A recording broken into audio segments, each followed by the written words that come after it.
Alright folks, let's kick this off right. If you're digging these stories, the kind of deep dives that make you go, huh, that's why the world is so weird, then you are in the right spot.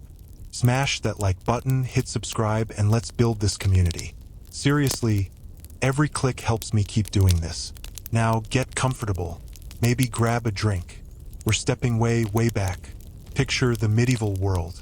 Not the shiny, romantic version from movies, but the real, messy, gritty version. A place where, honestly, about half of everyday life was just made up on the spot. Pure improvisation. Someone had a problem, they threw the first solution they could think of at it, and hoped for the best. And the other half? Well, that was the result. The result of someone 300 years earlier forgetting to undo something they did. A quick fix that just stuck. Forever. Our entire modern world is built on these ancient, accidental foundations. And tonight, we start at the very beginning of that chain reaction. With the one guy who was never supposed to have a real job. The Town Crier. Okay, so let's set the scene properly.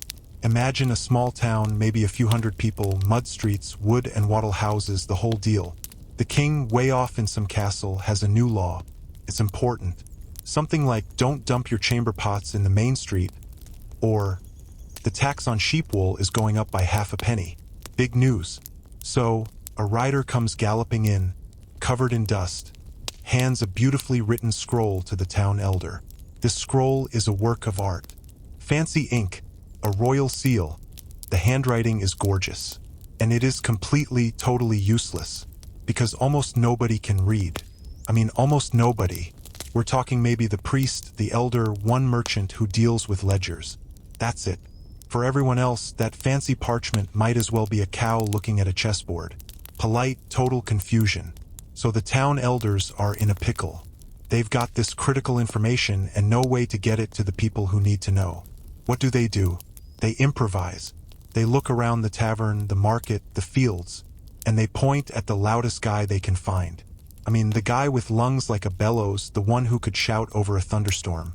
They hand him the scroll, maybe give him a clunky handbell for effect, and say, here, just yell this, for everyone.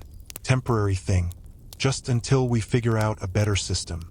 Simple, practical, a one-off emergency solution. That first time was magic.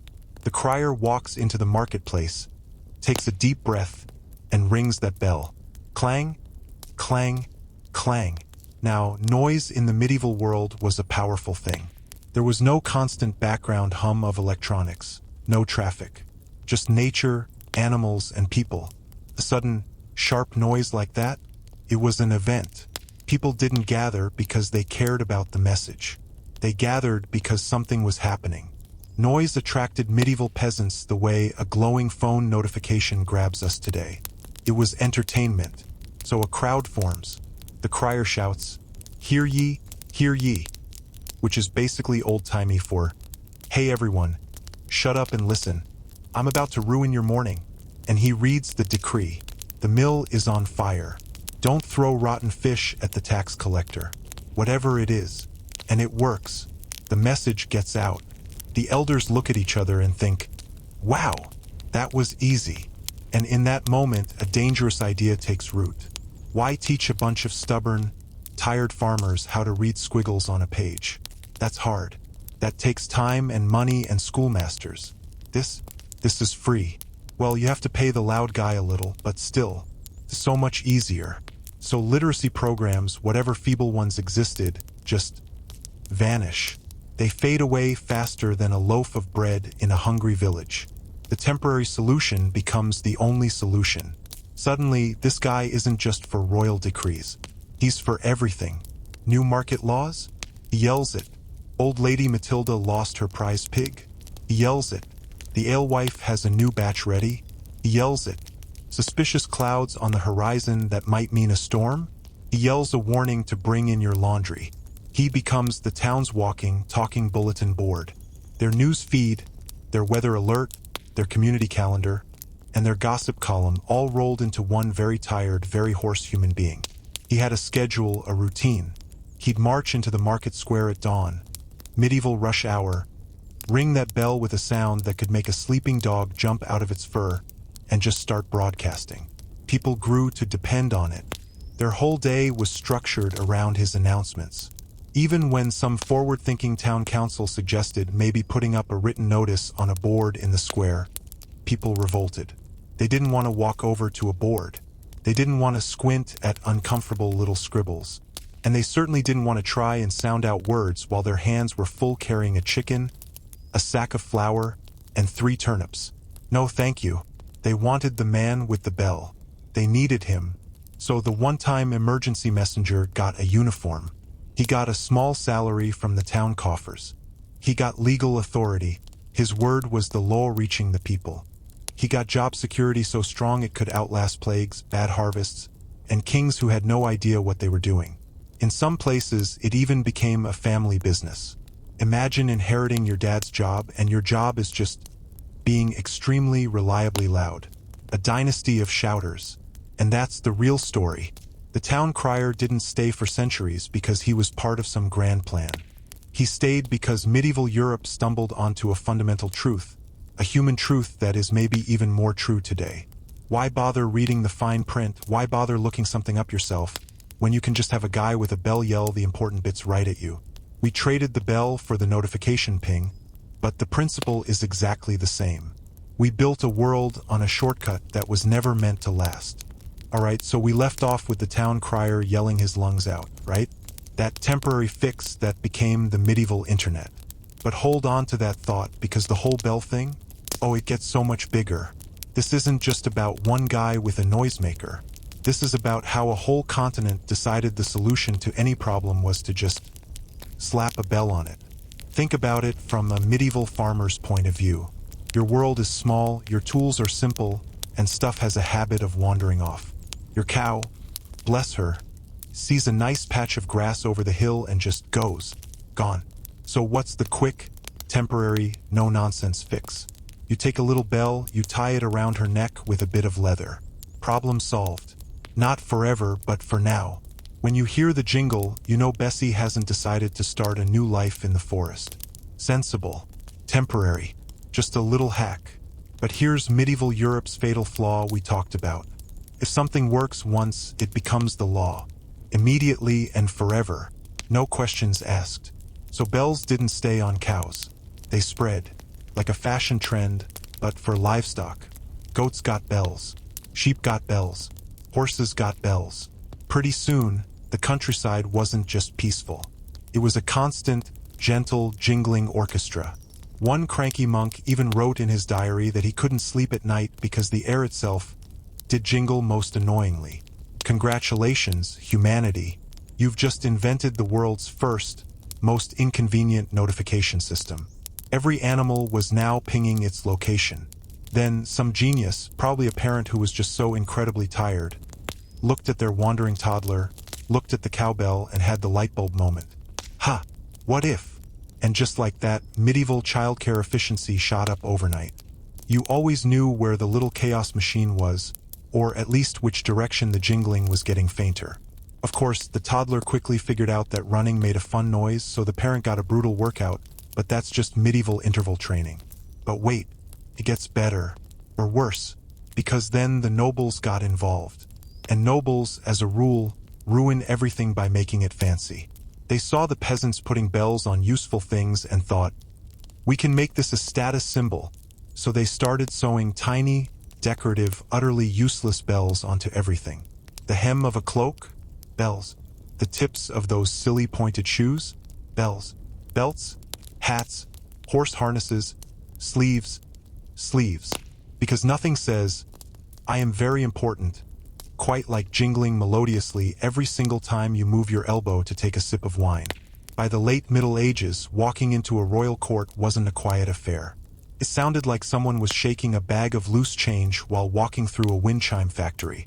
It was fashionable, maybe practical, not even a little. Imagine trying to sneak up on someone or have a secret conversation when you sound like a one-man holiday parade with every step. Stealth was completely off the table. And then, of course, the jesters took it to its logical, absurd conclusion. Their philosophy was simple. If one bell is good, 100 bells are hilarious. They'd cover their outfits in them, dozens of the things. Every somersault, every silly walk was a cacophony. Entire flocks of birds would probably take off when a jester entered the town square. Over generations, people just forgot. They forgot the bell started as a simple "don't lose the cow" tracker. It became tradition. It became part of the soundscape of life, as normal as the clang of the blacksmith or the smell of baking bread. It was just how things were. And that's the punchline. Medieval Europe, and honestly all of us since, discovered a deep, universal truth that every modern parent with a kid's toy that makes noise understands in their soul. If something moves and you need to find it, just make sure it also makes a sound. The temporary fix became the permanent soundtrack. You got it. Let's keep this deep dive into permanent temporary fixes rolling. We've covered noise, now let's talk about the one thing that truly ruled the medieval world. More than kings, more than the church. I'm talking about bread. Bread wasn't just food in medieval Europe. It was breakfast, lunch, dinner, your plate, your utensil, and sometimes, if a bar fight broke out, your weapon. It was everything. So when times got tough, and with medieval farming, times got tough a lot, the whole system started to creak. A bad harvest meant grain prices shot up. Bakers, to make a living, would either shrink the loaf or charge a fortune. And hungry people with shrunken loaves? That's how you get riots.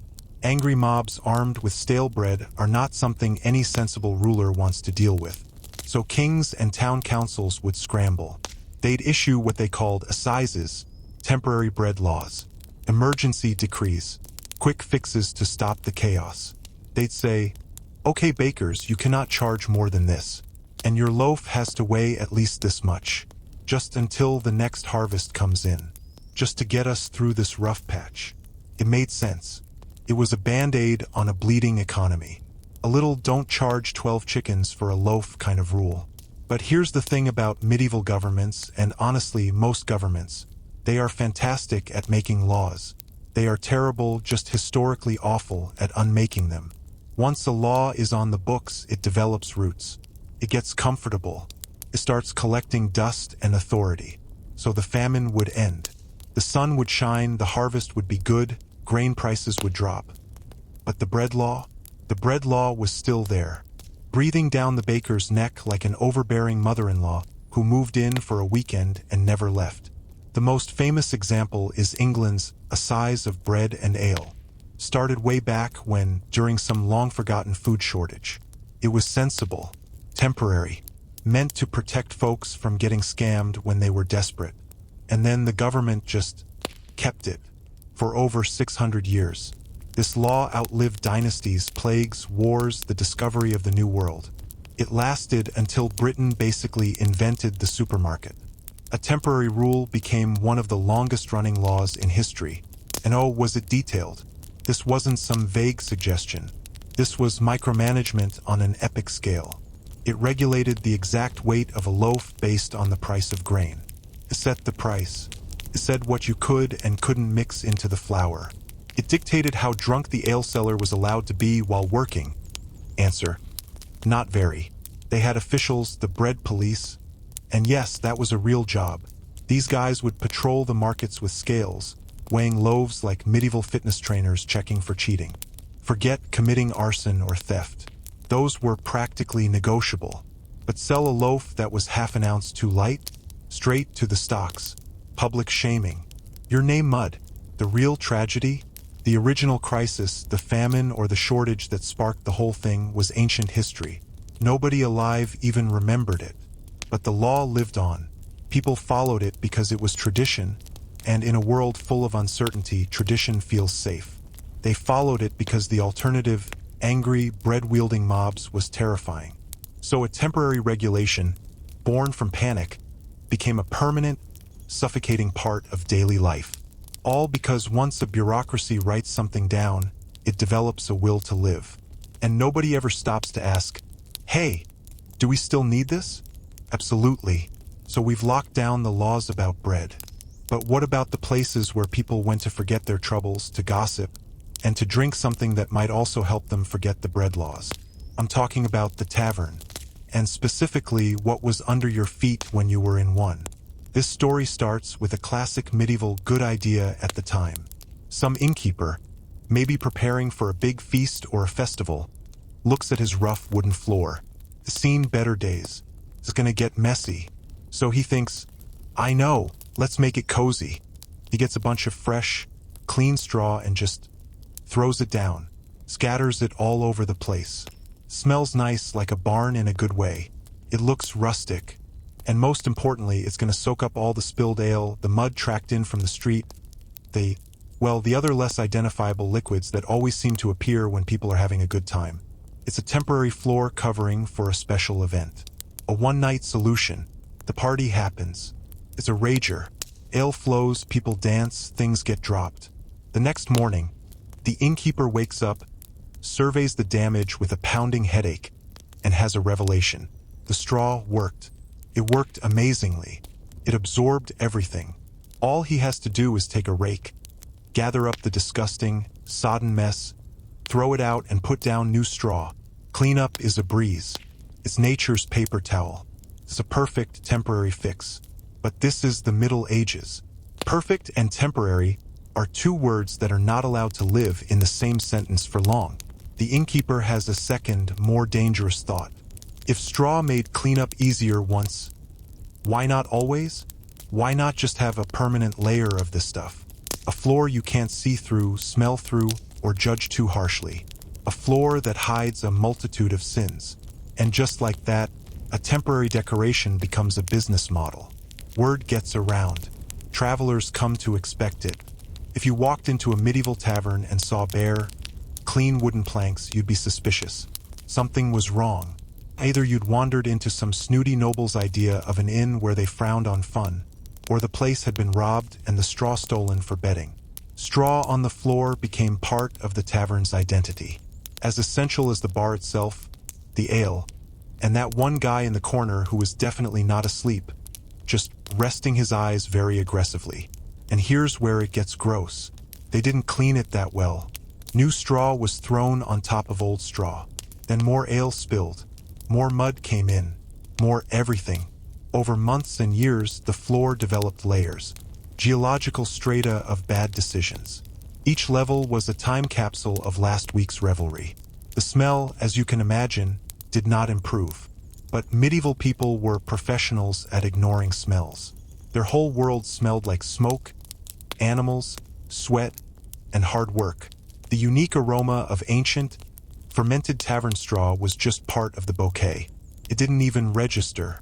Centuries later, health inspectors would finally show up, take one look at these floors, and write horrified reports about fleas, spilled drink, and several life choices no broom could undo. But by then, it was far too late. It was tradition. You don't argue with tradition, especially not when you're standing ankle-deep in it. So what started as a one-night aesthetic hack to make a feast feel cozy became a continental habit that lingered for hundreds of years. All because one guy, with a hangover, looked at a dirty floor and thought, you know what? Just throw some more straw on it. Now, let's shift gears from the cozy chaos of the tavern to the organized chaos of power. The castle. Specifically, the heart of the castle that kept everyone fed and, occasionally, almost burned the place down. The kitchen. You'd think a castle kitchen would be a masterpiece of planning. It's the most dangerous room in the whole fortress. We're talking open flames, cauldrons of boiling liquid bigger than a man, sharp knives everywhere, and cooks who've been up since before the sun, armed with ladles and serious grudges about the quality of the mutton. You'd think architects would draw up careful blueprints. Place the kitchen here, with a big chimney here, near the dining hall to avoid a half-mile soup run. But medieval reality, as we know, doesn't do blueprints. It does improvisation. Many castle kitchens didn't start with a plan. They started with a crisis. Maybe the original kitchen actually did burn down. Shocking, I know. Maybe the castle was suddenly under siege, and they needed to cook somewhere, anywhere, that wasn't currently being pelted with arrows. Or maybe the lord had a whim.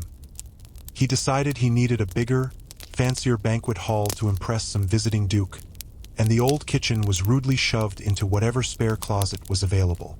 So, temporary kitchens popped up in the weirdest spots. A wide hallway. Sure, why not? A spare storage chamber? It has a door, it'll work. The room right next to the latrines? a disastrous choice made repeatedly. The logic was always the same, a mantra of the Middle Ages: we'll fix it later. Later never came. Once a temporary kitchen was up and running, the whole castle just adapted. Servants memorized bizarre, inefficient new routes, carrying trays of steaming stew like they were running an obstacle course. Fire wardens added new prayers to their daily routine. Architects would just look the other way, pretending not to see the dangerous, smoky reality they'd created. And the cooks? They became absolute experts in navigating spaces that broke every single rule of safety and sanity. In some castles, this meant the kitchen ended up a 5-minute walk from the dining hall. Imagine a servant, balancing a tray of hot, sloshing soup, having to trek across an open courtyard in the rain, down a spiral staircase, around a corner, past the stables and into the great hall. One slippery step on wet stone and dinner is cancelled, and someone spending the next 3 months learning to walk again. Other makeshift kitchens had ceilings so low that the tall cooks spent their entire careers permanently hunched over, giving future archaeologists the funny idea that medieval cooks were a separate, shorter species of human. Some of these improvised rooms didn't have proper chimneys, so the smoke just filled the chamber, then seeped out under the door. Lunch rush in a room full of smoke and shouting? A real treat. But the strangest ones were the kitchens they just wedged right next to the main gatehouse or the entrance. Nothing says, "Welcome to my mighty fortress, tremble before my power," quite like being greeted at the front door by the smell of roasting meat and the sound of a cook screaming at a scullion for burning the pies. Despite all this, people got used to it. Castle life, that strict hierarchy, just flowed around these weird kitchen placements. The emergency improvisation hardened into normal architecture. The temporary setup became the permanent, accepted, utterly illogical blueprint. And that, right there, is the medieval way in a nutshell. If it works today, and by works, we mean doesn't immediately collapse, that's good enough for the next 200 years. Don't fix it, just build your life around it. Now, if you thought kitchen placement was a sign of a government winging it, buckle up. Because when it came to actual laws, medieval rulers were the kings of the quick fix. They issued temporary laws the way we send impulsive text messages, frequently, emotionally, and with zero thought for the long-term consequences. Picture a king. He's had a bad morning. His porridge was cold, his favorite hound ran off, and now a messenger arrives saying the villagers are, once again, letting their pigs run wild in the cathedral yard. He's furious. He slams his fist down and declares, "Henceforth, no pig shall be within the town walls unless leashed by a child under 10 years old. This decree stands only until this porcine crisis is resolved." He feels better. He's done something. It's a temporary, targeted law for a specific, silly problem. But medieval life was just one long crisis. The pigs got leashed, but then the goats escaped. Then there was a spat over fishing rights. Then someone's loud dog kept interrupting the bishop's sermons. Every new problem got a new, quick, temporary law. And since the crises never really ended, the laws never expired. Take a law banning the sale of fish on Sundays because the bishop complained the market noise was ruining his holy vibes. That should have lasted a week, maybe a month, until the bishop got over it.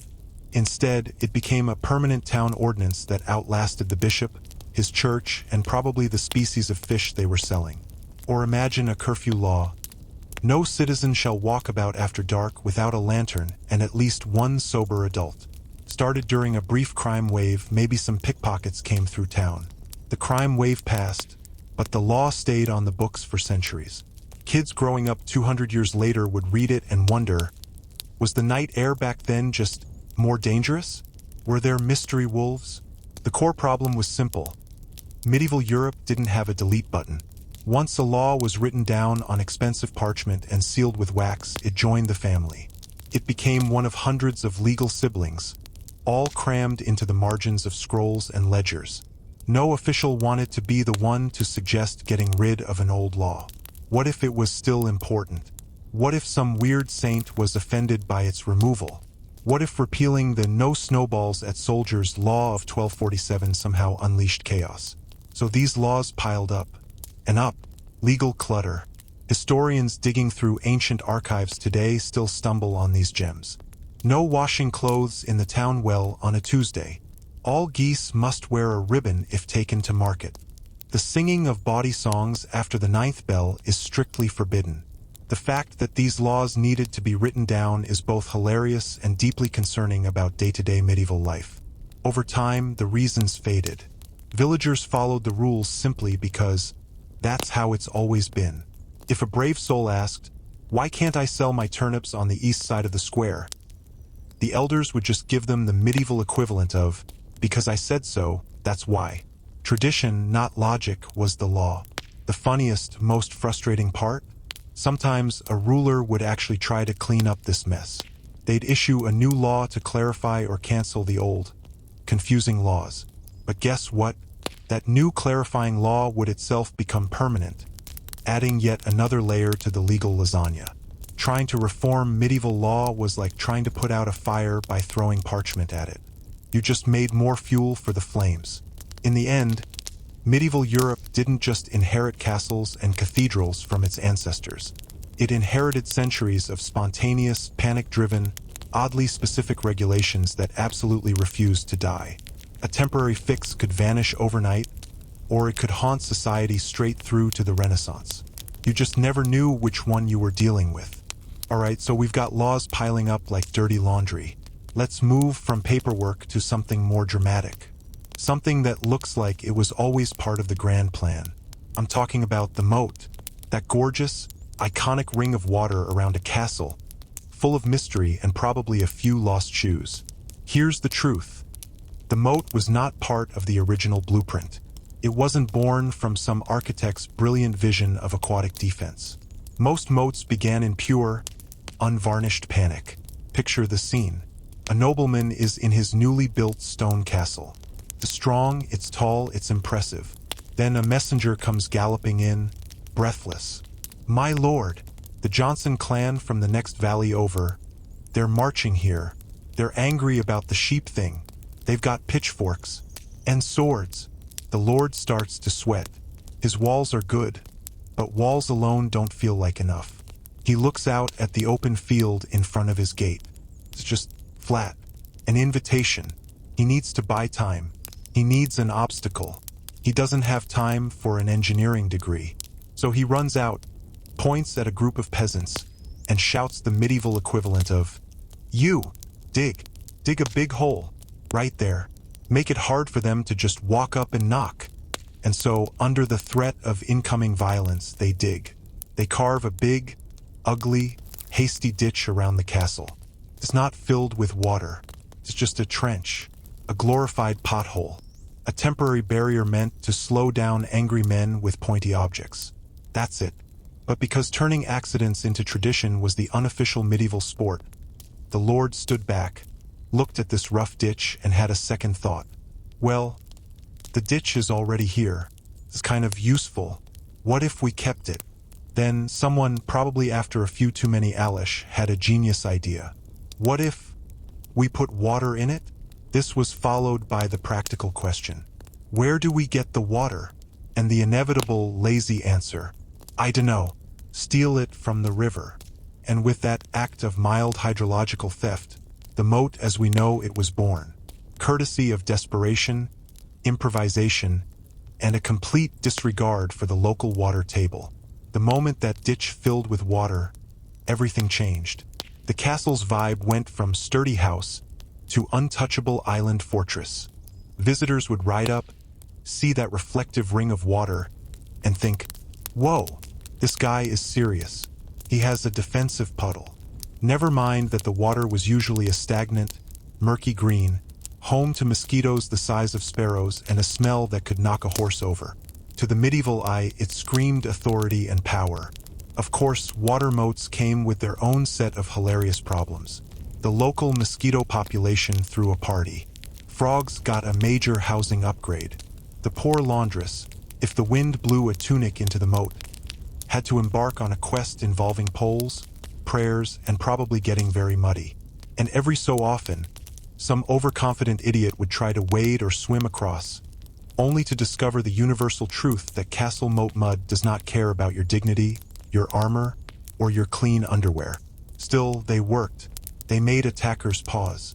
They made bringing a siege tower right up to the walls a soggy, complicated nightmare. A moat turned a confident charge into a messy, muddy obstacle course designed by someone who genuinely disliked you. So naturally, moats stayed. Even after the original emergency, the Johnson clan feud was settled with a marriage or a bag of gold. Even after warfare changed and cannons started making high stone walls look a bit questionable, lords kept their moats because they looked cool. They were a status symbol. Some eventually drained them and turned the ditches into fancy gardens or private zoos, but they almost never filled them in completely. A temporary panic ditch, dug by scared peasants with shovels, became the single most iconic defensive feature of a medieval castle. It's on every postcard in every movie, all because one nervous noble, a long time ago, shouted, "Just dig a hole," and everyone who came after decided, against all reason, that the hole was beautiful. Perfect. We've moved from the castle's wet perimeter back to its social heart, the tavern. We talked about the straw on the floor. Now let's talk about what happened above the straw. In the medieval world, the tavern was more than a bar. It was the social network, the newsroom, the therapist's couch, and the entertainment center. And because it was the center of community life, it invented a concept every modern person knows intimately: buying now and paying later. The tab. But the medieval tab was never supposed to be a long-term thing. The idea was simple, neighborly. You're at the tavern, you're having a good time. You reach for your coin purse and, oh nuts, you forgot it. Or maybe you just don't feel like trudging home through the mud to fetch it. So you wave over the tavern keeper, give him a friendly nod, and say, "Put it on my account, will you?" It's a handshake deal, a temporary, friendly arrangement. You'll settle up at the end of the week when you get paid for that cartload of turnips. No big deal. Except medieval people had the exact same amount of self-control we do today when faced with something tempting. Which is to say, almost none. The tab didn't get settled at the end of the week. It grew. First it was just a few Alish. Then you bought a meat pie because you were hungry. Then you bought another round because your friend told a halfway funny joke. Then you bought a round for the whole table because you told a joke and, in your ale-hazed opinion, it was legendary. Suddenly, you owed so much that paying it off would require a miraculous harvest or finding buried treasure in your cabbage patch. The tavern keeper, of course, kept track. And while medieval accounting for, say, kingdom-wide taxes could be described as creative optimism, a tavern keeper's ledger was ironclad. This man might forget his own wife's birthday, but he absolutely remembered that you owed him for 11 Alish, 3 meat pies, and 1 broken stool from the night you tried to dance on it. His book was a masterpiece of grudges and decimals. Now, here's where it gets wild. Life in the Middle Ages was, let's say, unpredictable. People died with cheerful frequency. So what happened to a tavern tab when the debtor suddenly met his maker? Did it just vanish? Forgiveness? No. The tavern keeper simply transferred the debt. Medieval inheritance law was brutal and thorough. When a man died, his heirs didn't just get his land and his cow. They inherited his debts. And yes, that included his outstanding bar tab. Imagine you're a young man, finally coming of age. Your father has passed, and you're ready to claim your inheritance. Start your own life. You're feeling good. Then the tavern keeper appears, not with a condolences casserole, but with his dreaded ledger. He opens it, runs a grimy finger down the page, and says, "All right, welcome to adulthood. You now owe 6 gallons of ale, a dozen chicken meals, and 1 very sad bowl of soup. Your grandfather drank it all during the Great Frost of 1321. Pay up." Some families carried these tavern debts for generations, like a cursed heirloom. It was an unofficial credit system, a shadow economy based on thirst and memory. Your social standing in the village wasn't just about your land. It was about how impressive your line of credit was at the 3 Tons Inn. The biggest men in town were the ones who owed enough to mortgage a small castle. In the end, the medieval tab lasted because it solved a very human problem that never changes: wanting the fun now and dealing with the consequences later. It was a temporary convenience, born from forgetfulness and camaraderie, that hardened into a generational institution. a tradition perfected not by kings or priests, but by procrastination and a really good ale. Alright, let's head from the smoky tavern back to the humble cottage. We've talked about how people managed their debts. Now let's talk about how they managed their roommates, specifically the feathered, clucking kind. In a medieval winter, survival wasn't a gentle art. It was a brutal test of grit, creativity, and sometimes a willingness to let your personal space standards slide way down. The original idea here was so simple and practical it's hard to argue with. When the cold months hit, and the frost got so thick it could crack stone, peasants faced a real problem. Their livestock could freeze to death overnight. Chickens, especially. A dead chicken is just a sad dinner. But a live chicken? That's a future of eggs. So, the solution, bring the chickens indoors. Temporarily. Just for the worst of the winter. 3, maybe 4 months of cohabitation. The family would all huddle around the hearth for warmth. And in the corner, in a makeshift pen of wicker or just loose straw, the chickens would get to live. It was a crisis measure. A way to protect your investment from nature's deep freeze. Once spring thawed the world, everyone would politely return to their designated spaces. People in the house, chickens in the coop. A sensible, temporary sharing of square footage. But humans are clever and we're also lazy. The peasants quickly noticed an unexpected, brilliant benefit of this arrangement. Chickens indoors meant eggs indoors. No more pulling on frozen boots at dawn, stumbling out into a blizzard, and hoping the hen had been generous enough to lay in the icy coop. Now, the hen was right there by the fire, warm and content, like a grumpy, feathered ant who silently judges your life choices while providing breakfast. Soon, the chickens weren't just surviving in the cottage. They were claiming it.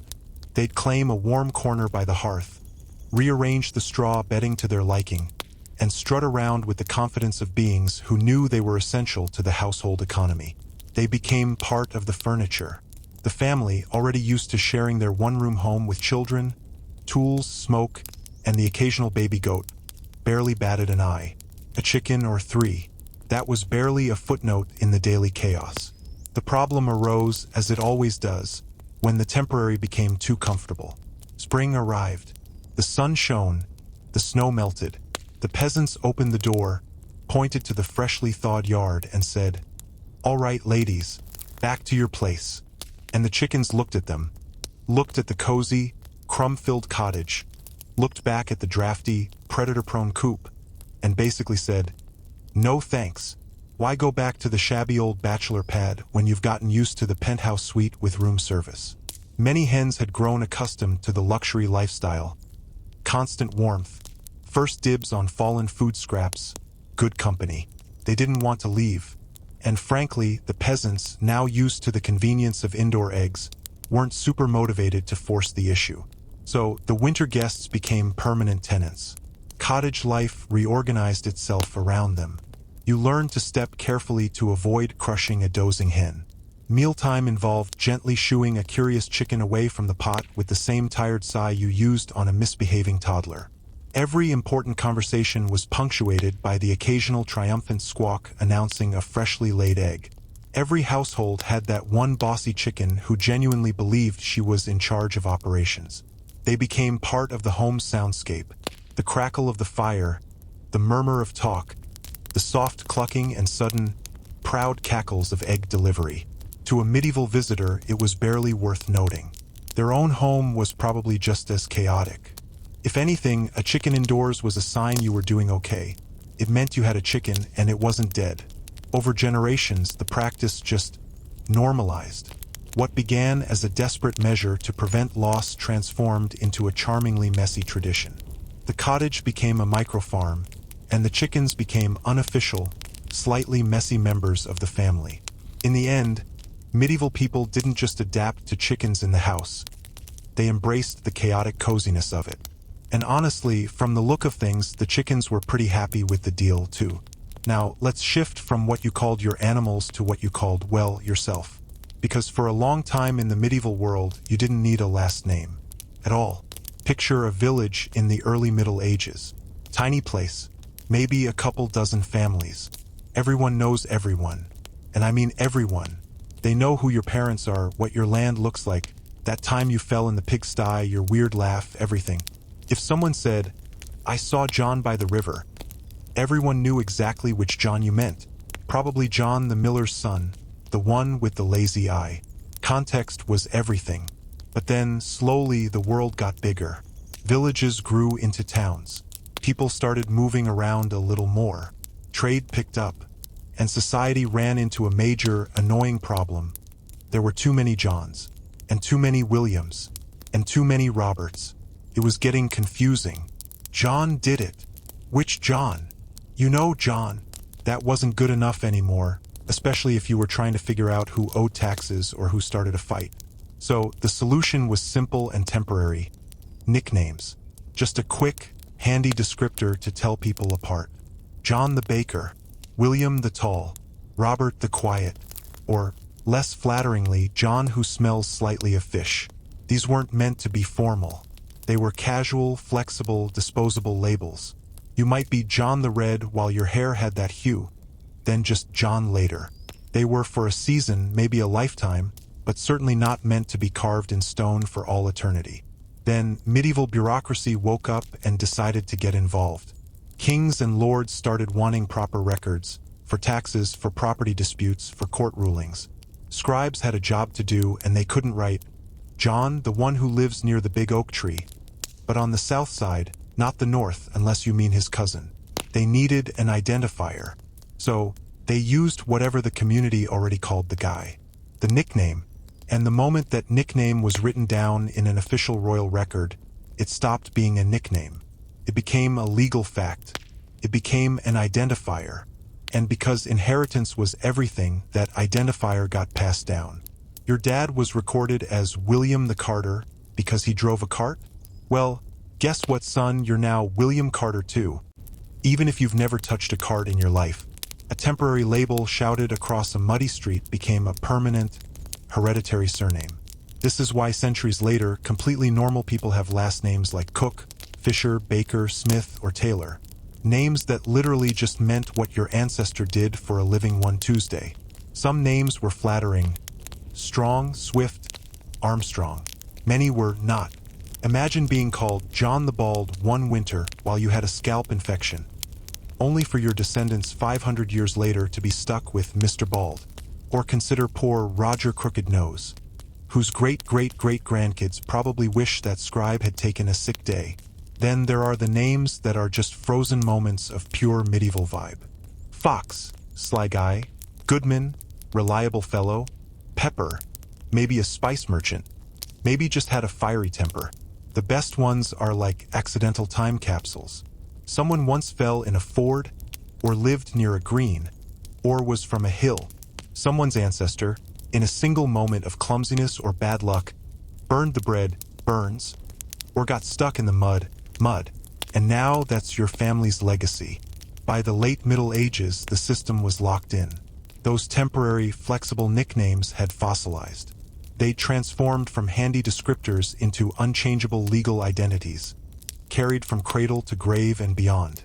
The medieval world, in its chaotic, paper-pushing way, took a fleeting joke, a simple observation, or a moment of embarrassment, and turned it into a genealogical destiny. And honestly, that might be the most perfectly medieval thing of all. Now, let's get out of the house and hit the road.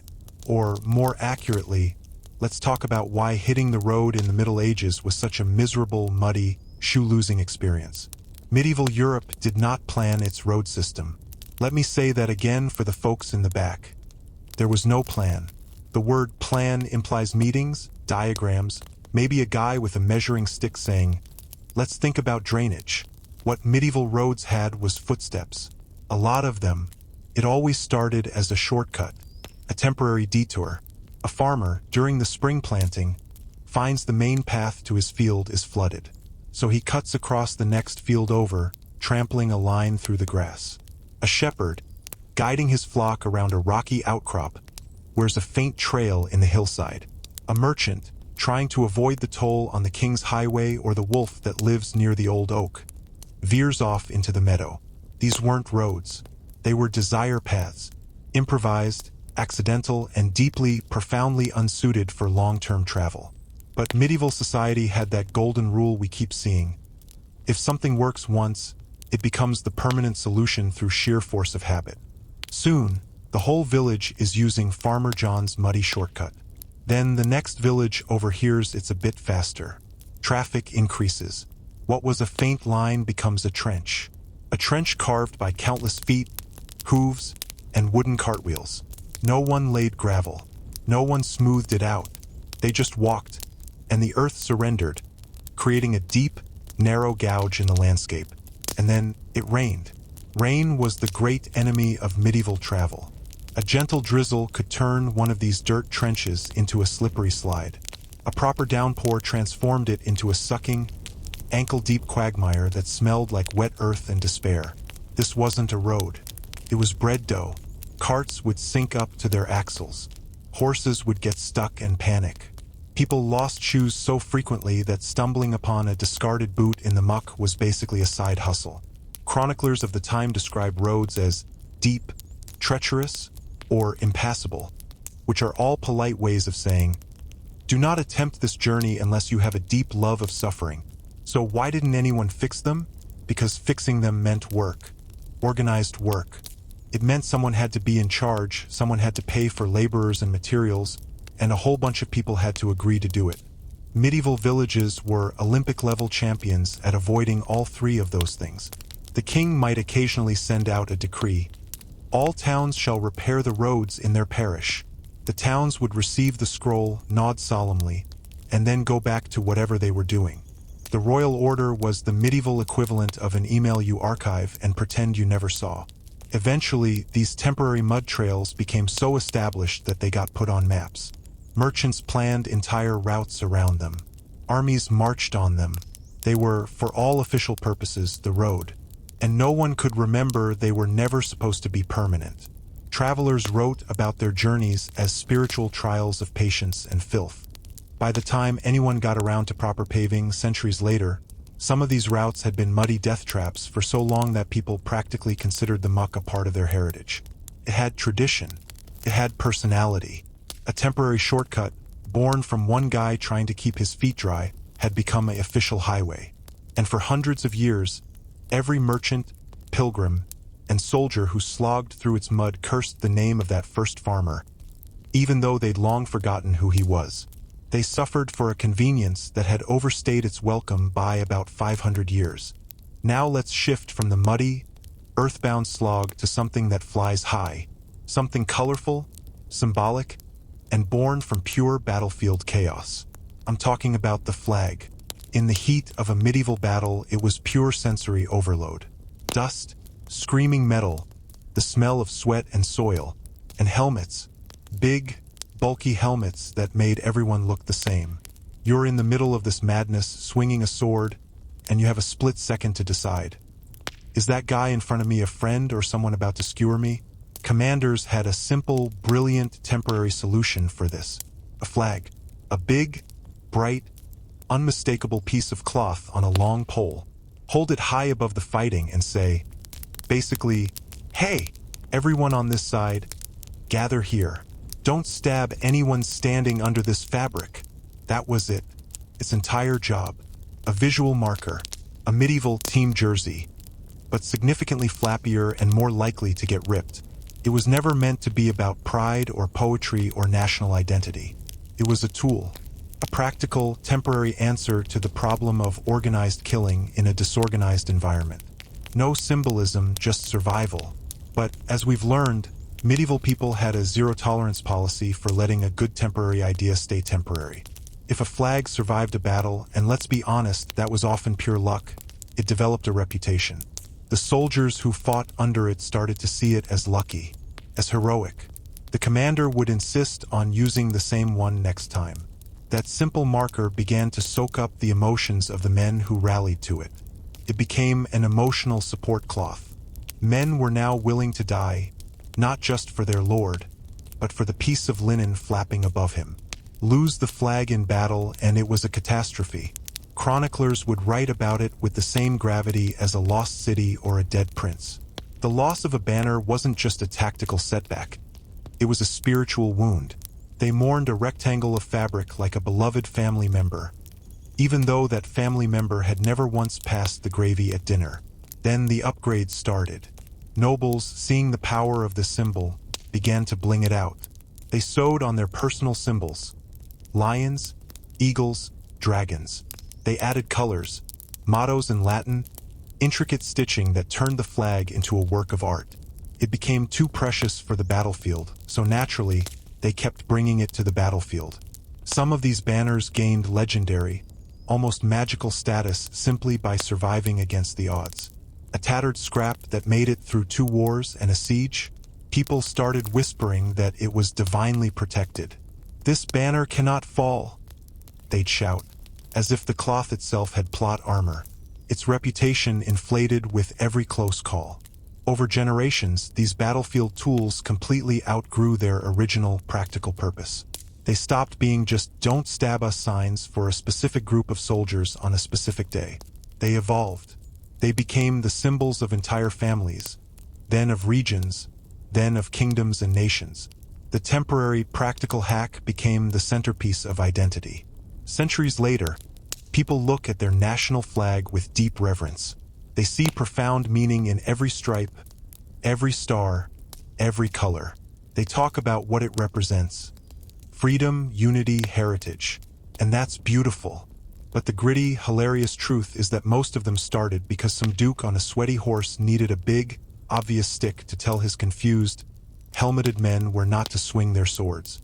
A temporary battlefield fix for bad visibility accidentally became the logo for entire civilizations. Alright, we've covered the symbols of war. Let's talk about the opposite of war. Let's talk about the medieval calendar's favorite thing: an excuse to not work. I'm talking about feast days. Originally, a feast day was a rare treat, a special occasion. You'd have one to honor a new saint, to celebrate a miraculous local event, or, most practically, to distract everyone from the fact that winter had lasted 7 months and everyone was one bad turnip away from a mutiny. These were supposed to be temporary, occasional sparks of joy in a world where your main entertainment was watching the roof leak. A little music, some extra ale, maybe actual meat. A one-day break from the relentless grind. But medieval people discovered a fundamental truth, one that resonates through the ages. Feast days are significantly more fun than work days. The moment a village successfully threw one feast, meaning there was singing, full bellies, and only a minimal number of fistfights, the collective thought was, "We should absolutely do this again. Soon." Other villages heard the rumor of fun. "Why don't we have a feast day like that?" they asked. And the church, which loved any opportunity to celebrate a saint and keep the peasants pious and happy, kept officially approving more. Saints' birthdays, saints' death days, saints saved a cow from a well days, local miracles involving surprisingly hearty bread. The calendar began to fill up.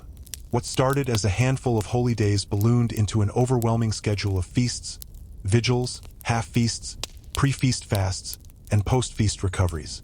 Some towns celebrated the saint who allegedly chased away a plague. Others honored the saint who stopped a wagon from crashing. One village, records suggest, held a feast for a man who did something good with bread, though the heroic details were tragically lost to time. The result was glorious, unplanned chaos.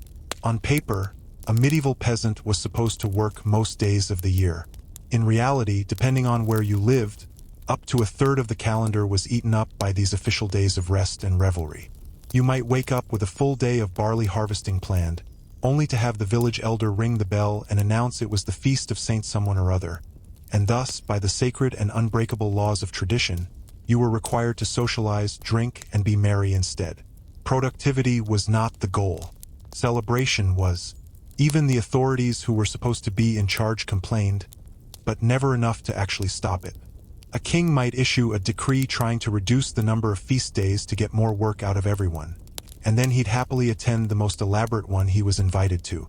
A priest might preach moderation and the dangers of gluttony, from behind a table groaning with the finest food and drink the parish could offer. Hypocrisy was just part of the festive charm. By the late Middle Ages, Europe was drowning in feast days, and nobody could remember which ones were originally meant to be temporary lifts for the spirit. A single event, created to boost village morale during a hard time, had evolved into a permanent, sprawling web of excuses to down tools, raise a tankard, and enjoy life. And medieval people, being the chaotic, life-loving geniuses they were, embraced it with their whole hearts. They perfected the art of the permanent party. We've seen how they celebrated. Now, let's check out what they looked like while they were doing it. Because medieval hairstyles, they were not about subtlety. They were statements. And many of the most iconic, baffling looks you see in old paintings, they started as accidents, temporary experiments, jokes, or acts of pure desperation that everyone else decided to copy. Take the classic monk's haircut, the tonsure, that weird bald spot on the top of the head. Supposedly, it symbolized humility, renouncing worldly vanity. Realistically, it probably began because some clumsy novice with shears made a horrific mistake, panicked, and his abbot, trying to save face, declared, "No, no, this is holy now. It's a symbol." Instead of letting the guy's hair grow back, the whole monastery adopted the style. For centuries, producing thousands of devout men who all looked permanently surprised by a sudden rain shower. Then you've got the noble women's fashion of plucking or shaving their hairlines way back to make their foreheads look enormous. This started as a short-lived trend, likely because one fashionable countess had a botched dye job or a case of forehead lice and needed to cover it up. She shaved it back, claimed it was the new elegance, and suddenly, half the continent's noble women were tweezing and shaving as if they were trying to polish their skulls to a shine. A temporary fix for a bad hair day became a 100-year beauty standard. A lot of these trends spread through pure, unadulterated social pressure. Picture this. A powerful duke shows up to the royal court with a haircut so ridiculous it defies physics. Maybe two tufts of hair sticking straight up like horns. Maybe his hair is shaped into a cone, held with wire and egg whites. Maybe it's a cascade of ringlets so elaborate they need their own architectural scaffolding. People laugh at first, thinking it's a joke. But the Duke is rich, he's powerful, and he insists it's high fashion. So what does everyone else do? They reluctantly, miserably start copying him. Within a year, the entire noble class is walking around looking like they lost a bet with a mad barber. And sometimes, fashion was born from outright disaster. A knight returns from a long campaign, takes off his helmet, and his hair is a total wreck. Sweat matted, flattened in weird places, sticking out at wild angles. Instead of admitting defeat and getting a trim, he puffs out his chest and announces, This is my new style, the battlefield blowout." And the other knights, wanting to look just as tough and experienced, start trying to make their hair look like they just fought a windmill and lost. A temporary state of disarray became a permanent symbol of rugged masculinity. The most fascinating part is the follow-through. Once one of these styles took hold, even if everyone knew it started as a mistake or a joke, it became tradition. Scribes drew it in manuscripts, immortalizing the look. Courtiers defended it as a mark of their class. Portrait painters exaggerated it.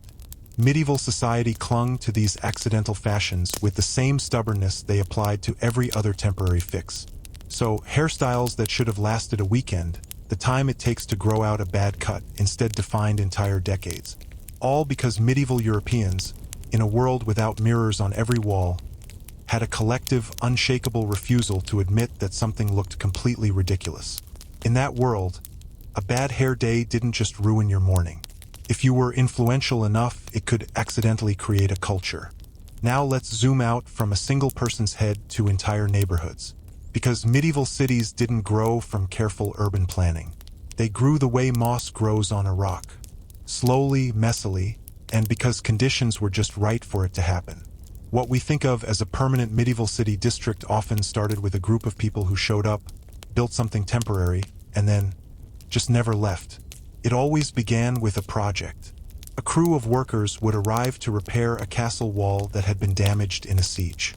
Or to build a new cathedral, a project that would take, about 14 lifetimes. Or to harvest a huge royal forest. They needed a place to sleep, and they needed it now. So they built simple shelters.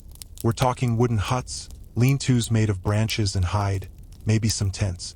Anything that vaguely kept the rain off and didn't collapse in the first stiff breeze. These were supposed to be temporary. Use them for a few weeks or months until the job was done, then pack up, tear them down, and go home. Except nobody ever packed up. Maybe the job took longer than expected. Maybe the workers got comfortable. Maybe winter hit early, and that flimsy hut felt surprisingly cozy compared to the road. Whatever the reason, the medieval mantra kicked in: shrug and stay. Meanwhile, other people saw an opportunity. A merchant arrived to sell bread and ale to the workers. He needed a stall, so he built a slightly sturdier shack. The workers sent for their families, who built more permanent-looking huts. A blacksmith showed up because where there are workers with tools, there's a need for a smith. He was like a medieval food truck, following the labor. Before anyone really noticed, the temporary camp started looking suspiciously like a village. It had a rhythm, an economy. At this point, the local lord would finally ride by. He'd see this cluster of buildings he definitely didn't authorize sprouting on his land. His first instinct might be anger, but then his second, more calculating thought would be, rent. He'd declare, excellent, a new district, and instantly start taxing everyone there.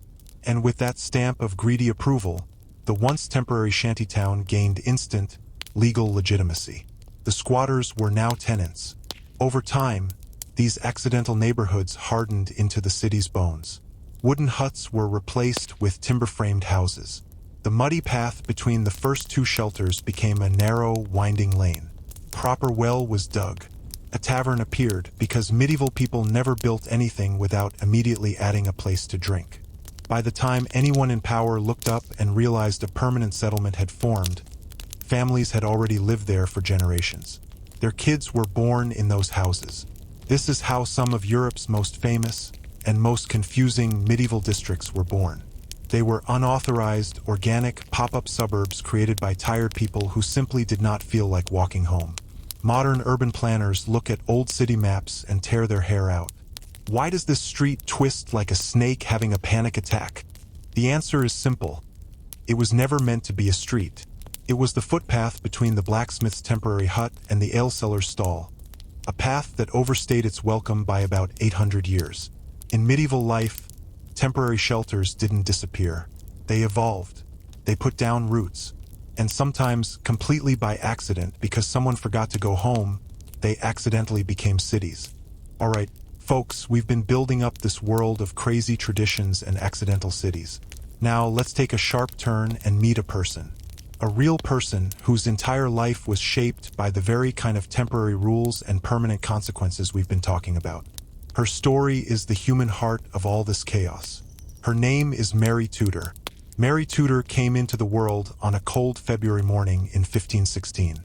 She was the first surviving child of King Henry VIII of England and his Spanish wife, Catherine of Aragon. Now, she wasn't the son her father had prayed for, not by a long shot. Henry was desperate for a male heir to secure his shaky Tudor dynasty. But Mary was healthy. She was bright-eyed. And she was, almost from the start, startlingly sharp. Ambassadors wrote home about her with a kind of awe usually saved for child prodigies. She learned Latin before most noble kids learned not to pick their nose at the dinner table. She played music with a grace that made grown courtiers quiet down to listen. And she carried herself with a calm, serious dignity that made you straighten your own posture just being near her. For a little while, she lived the dream. The cherished princess of a court that was thrilled to have any heir at all, even a girl. But her world was built on a foundation that was already cracking. Mary worshipped her mother. Catherine was a woman of unshakable faith and rock-solid principle, who raised Mary with a deep sense of Catholic duty and royal responsibility. Mary also adored her father, who at first doted on her, showing her off to foreign visitors like she was his proudest achievement. Young Mary had no idea that the same man who lifted her onto his shoulders, laughing, would one day tear her title away and force her to swear that her mother's marriage, and by extension Mary's own legitimacy, was a lie. As Mary grew, so did her father's obsession. Catherine's later pregnancies ended in heartbreak, stillbirths, infants who died young. Henry, never a man to accept bad luck without blaming someone, started looking for a way out. He found it in a young woman at court named Anne Boleyn, and in a radical idea, breaking from the Pope and the Catholic Church so he could get a new wife and, he hoped, a new son. The shadows closed in on Mary's childhood. She was old enough to understand when her world shattered. She watched her mother be banished from court, forbidden to see her. She watched Anne Boleyn rise in her place, and she learned painfully early that love in the Tudor court was a conditional thing, especially the love of a king. By the time she was a teenager, the celebrated Princess Mary was a political problem, a living reminder of the wife and the church her father had rejected. She was caught in an impossible vice. Her fierce loyalty to her mother and her faith on one side, and the terrifying wrath of her father on the other. She survived it, but the wound never really healed. It shaped her faith, her fears, and it would one day shape the kind of queen she became. A ruler trying to rebuild the permanent world she'd lost, using every temporary tool of power she could find. Now let's follow Mary into the storm. Her fall from grace wasn't one dramatic moment. It was a slow, grinding, humiliating process that stretched over years, each turn of the screw more painful than the last. When Henry VIII finally broke from Rome to marry Anne Boleyn, Mary became collateral damage. She wasn't just sidelined, she was legally erased. A proclamation came down. She was no longer the Princess Mary. Now, she was just the Lady Mary.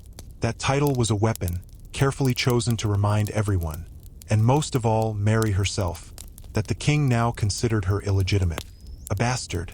It was a blow designed to shatter not just her status, but her very identity. The court, which had once bowed and scraped before her, now treated her with a stiff, cold politeness meant for someone who didn't matter. The worst punishment of all? She was forbidden to see her mother. Henry and Anne knew exactly what they were doing. Separating mother and daughter was a psychological torture far more effective than any prison cell. Their letters became contraband, smuggled by loyal servants, each line filled with desperate love, unwavering faith, and stubborn courage. Catherine told Mary to hold firm, to never acknowledge Anne as queen or herself as anything less than the rightful princess. And Mary, the obedient daughter, tried, even though obeying her mother meant defying her king and queen. For her part, Anne Boleyn saw Mary as a direct threat, a living symbol of the marriage she had replaced. Some whispered that and wished Mary dead. Whether that was true hatred or just vicious court gossip, the fear was real. Mary was terrified of her stepmother. They were locked in a silent, bitter Cold War, circling each other in the gilded cage of the court. Then, in 1536, the blow Mary dreaded most landed. Her mother died. Catherine of Aragon died alone, sick and heartbroken, but never wavering in her faith or her claim. For Mary, the grief was swallowed by a tidal wave of guilt. Guilt for not being there, for not being able to comfort her, for surviving. Her anchor was gone. In a cruel twist of fate, Anne Boleyn herself fell from power and was executed just a few months later. There was no triumph for Mary in that, just more uncertainty. With Anne gone, the court factions saw a chance. They pressured Mary hard. They wanted her to reconcile with her father. But the price was a piece of paper, a document where she would acknowledge herself as a bastard and her parents' marriage as unlawful. It was self-erasure, redemption through betrayal. Exhausted, isolated, and with no other path to survival, Mary signed. She didn't believe it, not for a second. But survival sometimes demands surrender. And Mary Tudor, already hardened by a lifetime of loss, chose to live. She signed away her mother's honor to save her own life, a choice that would haunt her forever. She was trading one kind of prison for another. With Anne Boleyn gone, a strange, fragile peace settled over the Tudor court for Mary. The new queen, Jane Seymour, was different, kind, gentle, and genuinely sympathetic to Mary's suffering. Jane worked quietly but persistently to mend the shattered bond between the king and his eldest daughter. It took diplomacy, pressure from the Spanish ambassador, and Mary's own humiliating submission, but finally, Henry VIII relented. Mary was allowed back to court, but it was on Henry's terms, his conditions. He greeted her with a warmth that was almost shocking. as if the years of exile and legal bastardization had been nothing more than a minor family tiff. That was Henry's way. He inflicted deep wounds and then expected everyone to forget the scars instantly. Mary was expected to smile, to obey, to slip back into the role of the perfect Tudor daughter. On the outside, she did. But inside, she carried the weight of it all.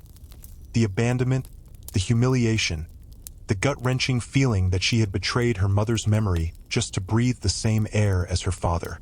For a little while, with Jane's help, it almost felt like a family. Mary adored Jane more than any of her father's other wives, because Jane treated her not as a political problem, but as a young woman who had endured too much. Mary even doted on the baby Jane gave birth to her half-brother, the future King Edward VI. Holding that tiny boy, she might have dared to hope that this patched-together family could last.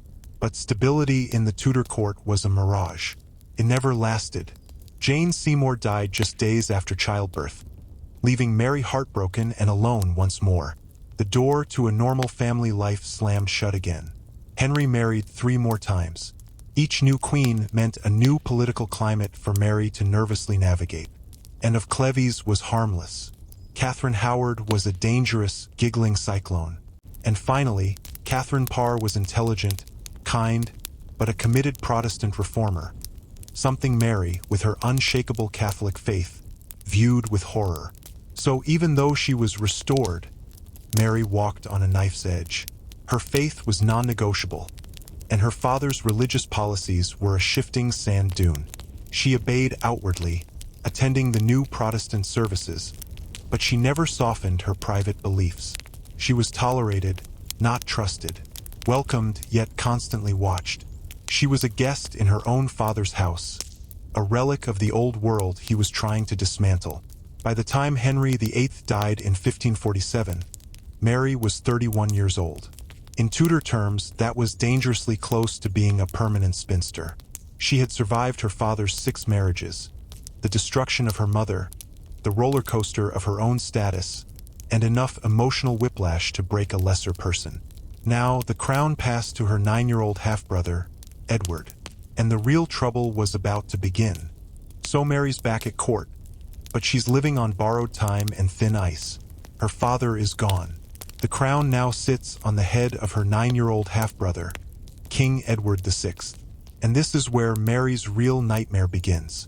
Edward was a bright boy, but he was a radical Protestant, raised by advisors who saw the Catholic Church as the enemy. To them, Mary was more than just a political inconvenience. She was a walking, talking symbol of everything they were trying to destroy. Her unwavering faith was a personal insult and a national threat. Suddenly, Mary found herself powerless and under siege again.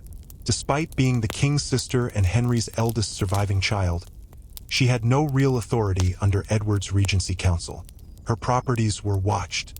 Her private Catholic mass services, which her father had grudgingly allowed, were now strictly forbidden. Spies lingered around her household. The pressure was relentless. They pushed her over and over to abandon the old religion, to conform.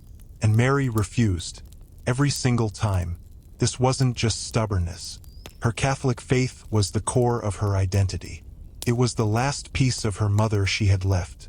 It was the anchor that had held her steady through decades of betrayal and chaos. To give it up would be to become nothing. To admit her mother's life and her own suffering had been for nothing. The more they tried to bend her, the more she hardened into steel. Her relationship with her little brother crumbled. He was a sickly boy influenced by firebrand preachers, and he saw her defiance not as principle, but as rebellion against his God-given authority as king. Their meetings became painful, bitter exchanges between a dying adolescent monarch and the sister who knew his death would throw the country into a bloody scramble for power. Edward's death in 1553 triggered exactly that scramble. The Duke of Northumberland, the power behind the throne, pulled a desperate, sneaky move. He tried to skip over Mary, the rightful Catholic heir, and put his own daughter-in-law, the Protestant Lady Jane Grey, on the throne. It was a political coup, banking on Mary being too isolated, too unpopular, or too afraid to fight back. But they had underestimated Mary Tudor. This was a woman who had survived her father's temper, her stepmother's hatred, and years of disgrace. Fear was not a luxury she could afford. She didn't panic. She ran. She fled into the countryside of East Anglia, a Catholic stronghold, and she sent out a call to arms. What happened next was a miracle. People flocked to her. Not just Catholics, but ordinary Englishmen and women who believed in the rightful line of succession. Even Protestants joined her cause. They weren't necessarily devoted to the Pope. They were devoted to legitimacy, to order. Mary represented the rightful Tudor bloodline, and the country was exhausted by the instability and religious whiplash of the last 20 years. Her support swelled into an army larger than Northumberland's. Mary's march to London wasn't a military campaign. It was a tidal wave of popular will. Jane Grey's reign collapsed after just 9 days. When Mary entered London, it was to roaring crowds, ringing bells and bonfires. She was a victorious claimant, a symbol of restored order. But as she rode through those cheering streets, the triumph was bittersweet. She was finally queen, but she was also a 37-year-old woman, alone, childless, and carrying the scars of a lifetime of betrayals. The crown was hers, but it was also a crushing weight. Becoming queen wasn't the happy ending to her story. It was the start of her most difficult and ultimately tragic chapter. So Mary Tudor is queen. The crowds are roaring. The bells are ringing. It's a miracle comeback story. For one shining moment, England seems united behind her. After a lifetime of being pushed aside, humiliated, and declared a bastard, she's finally where she believes God always meant her to be, on the throne. But a crown, she quickly learns, doesn't erase old wounds, and it doesn't magically create loyalty. Her first and biggest mission was always going to be religion. Mary was determined to restore Catholicism, not as a gentle suggestion, but as her life's work, her sacred duty. She believed with every fiber of her being that God had saved her through all that suffering for this one purpose, to bring England back to the true faith. Her mother's faith, this conviction made her strong, but it also made her dangerously inflexible. She didn't see religious reform as a political debate. She saw it as a moral emergency. The kingdom was sick with heresy, and she was the doctor. It had to return to Rome, and she was the instrument. But even before she could tackle the giant project of turning England's religious ship around, she faced a more immediate, deeply personal crisis: the succession. She was 37, unmarried, childless. Every advisor, every ambassador, every schemer in Europe knew the brutal math. If Mary died without an heir, the throne would pass to her Protestant half-sister, Elizabeth. And everything Mary was trying to build, the return to the Catholic Church, would be wiped out overnight. Elizabeth would undo it all. To Mary, the solution was obvious, practical, and terrifying. She had to marry, and she had to marry quickly. But who? That question split the country right down the middle. Some in her council begged for an English husband, a nobleman from a powerful family here at home. It would calm people's fears of foreign control. But Mary's heart and her history pulled her elsewhere.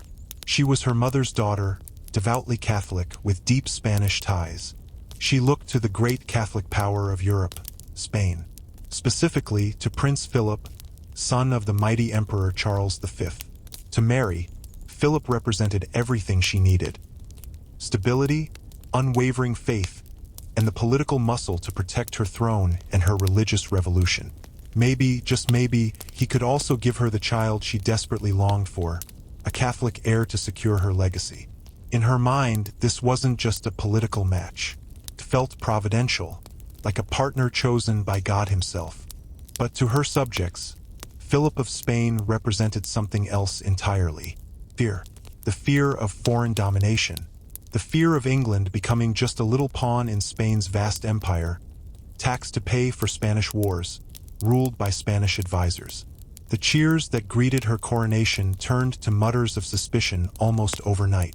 Mary was crowned queen, yes, but as she prepared to choose a husband, she was about to learn a brutal lesson in politics.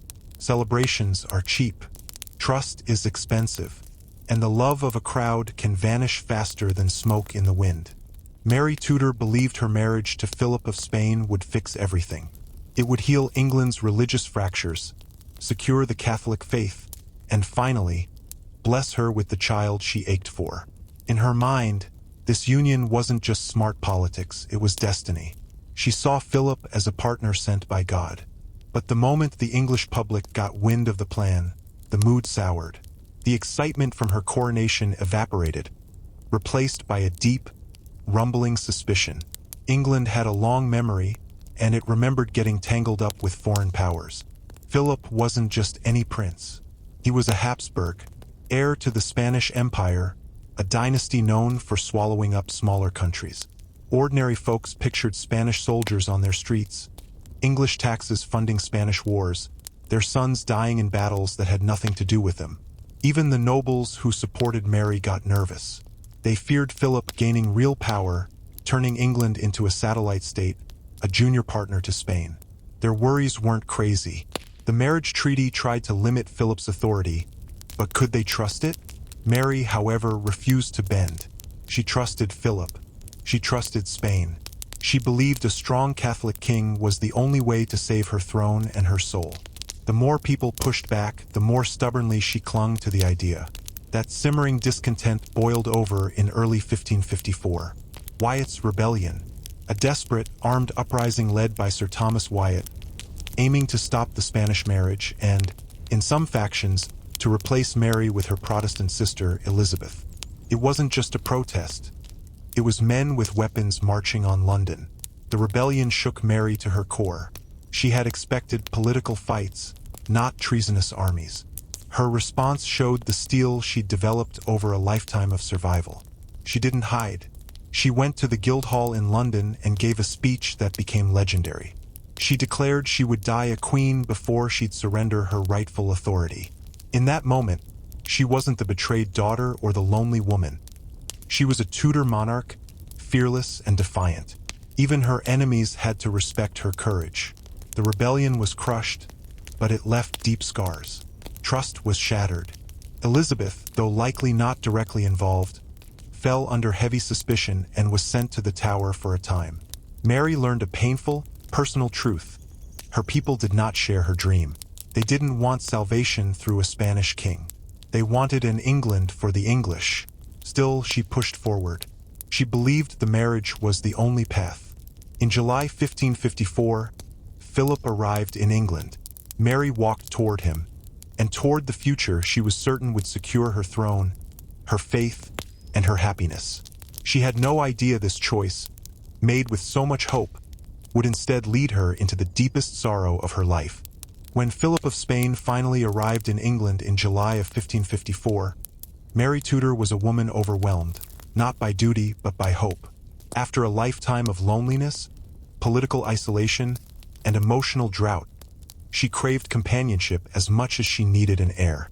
She approached this marriage with a sincere, almost desperate hope, believing Philip would be both a powerful ally and, perhaps, a loving husband. Philip saw things differently.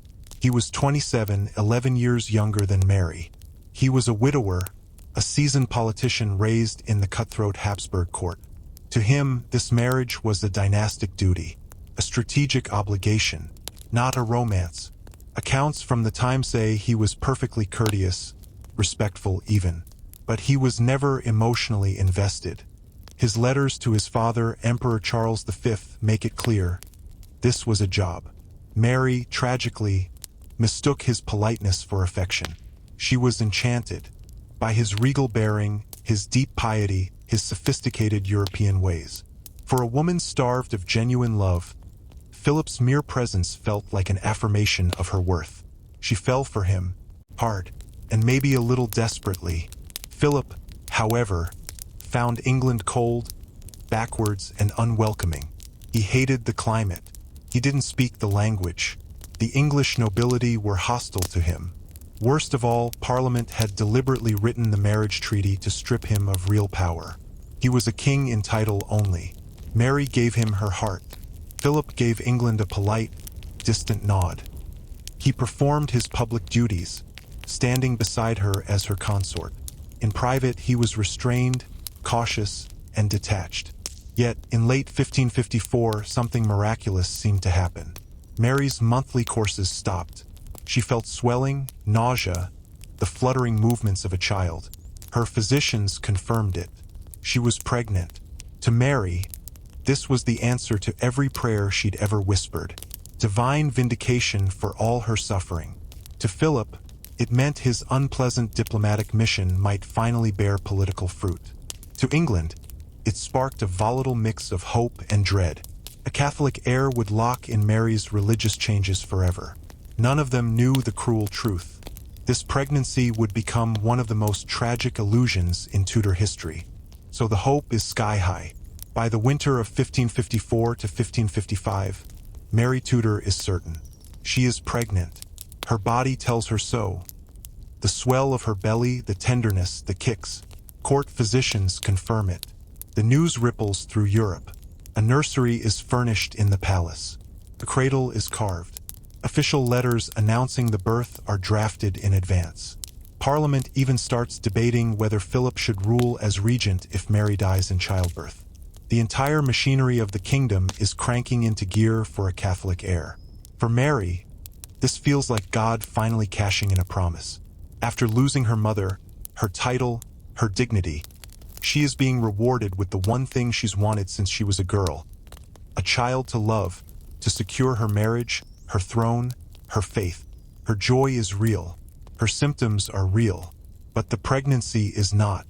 Today, historians believe she suffered from a phantom pregnancy, or pseudocyesis, a psychological and physical condition where a woman's body so intensely believes it's pregnant that it actually shows all the signs: swelling, nausea, even the sensation of movement. The triggers: extreme stress, deep trauma, and a desperate, all-consuming desire for motherhood. And Mary? She had all three in spades.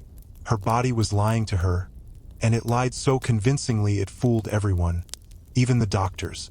As spring of 1555 arrived, Mary retreated into the royal confinement chamber, the traditional seclusion for a queen nearing her time. The court waited. Europe waited. Mary waited.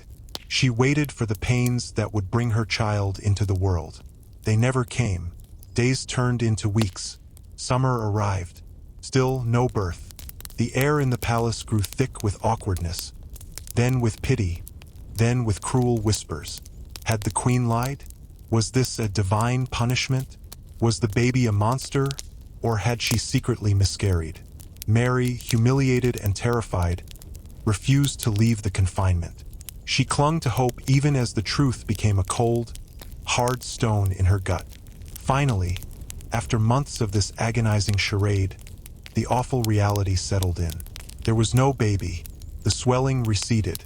The physicians stuttered excuses and slipped away. Courtiers couldn't meet her eyes. The emotional devastation was absolute. Mary felt betrayed by her own body, humiliated before the world, and terrified because a childless queen was a vulnerable queen. Her throne, her life's work, was built on sand. Philip, who had stayed by her side with more gentleness than expected during the pregnancy, now drifted away again, called back to the political dramas of Europe. The fragile connection between them, built on the hope of a child, began to crumble. And as Mary's health declined, another cruel twist awaited her. In 1557, she would once again become certain she was pregnant. It was another phantom, another heartbreak, and by then time was running out. By 1557, Mary Tudor was once again convinced she was pregnant. Despite the crushing failure of the first phantom pregnancy and the skeptical glances of even her closest attendants, the symptoms felt familiar.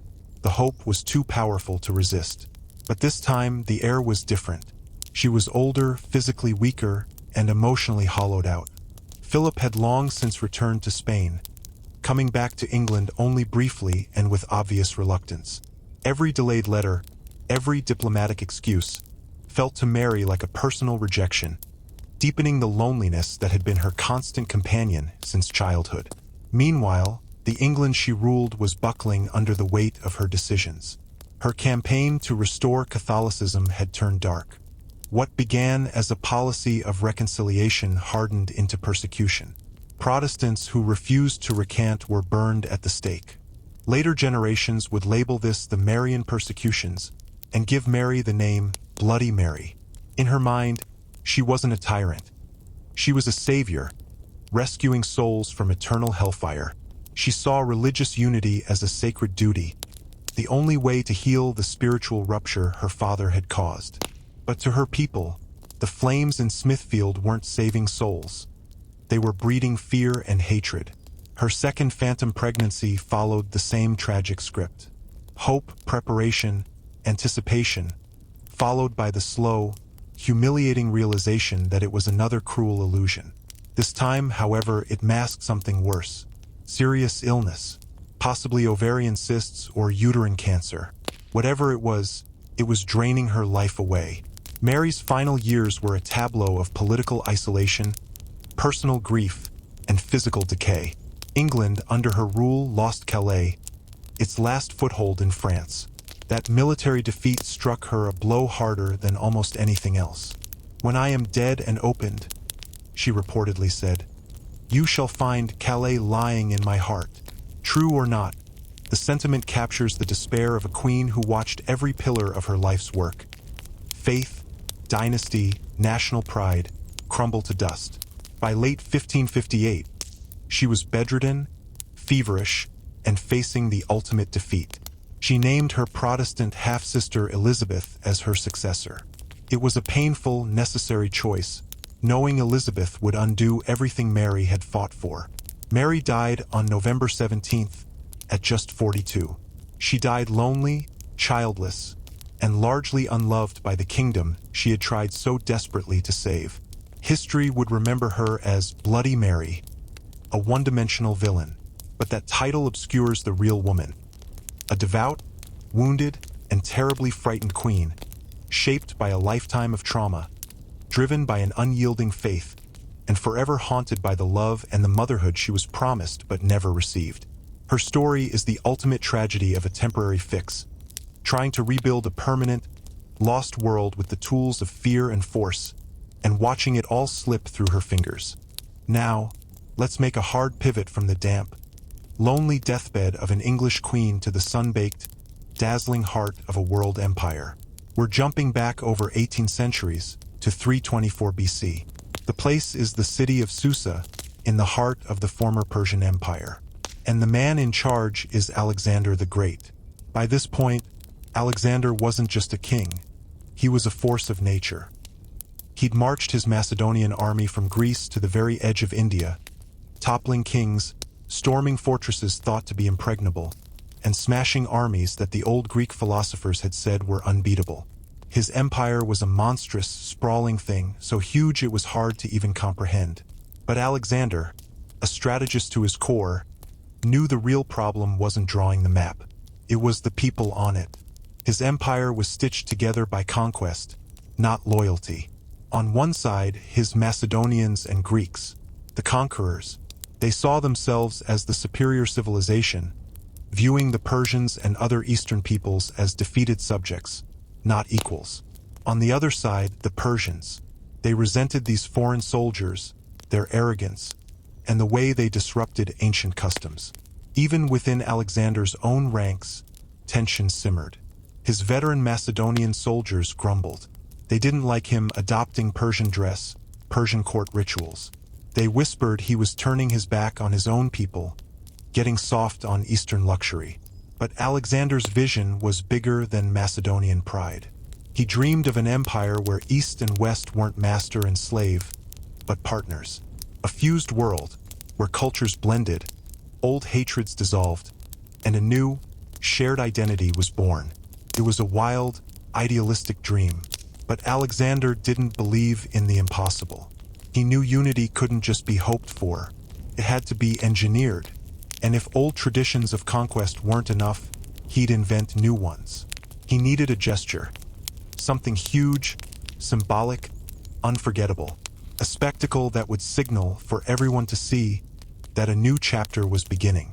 That idea took shape in Susa, one of the glittering former capitals of the Persian kings.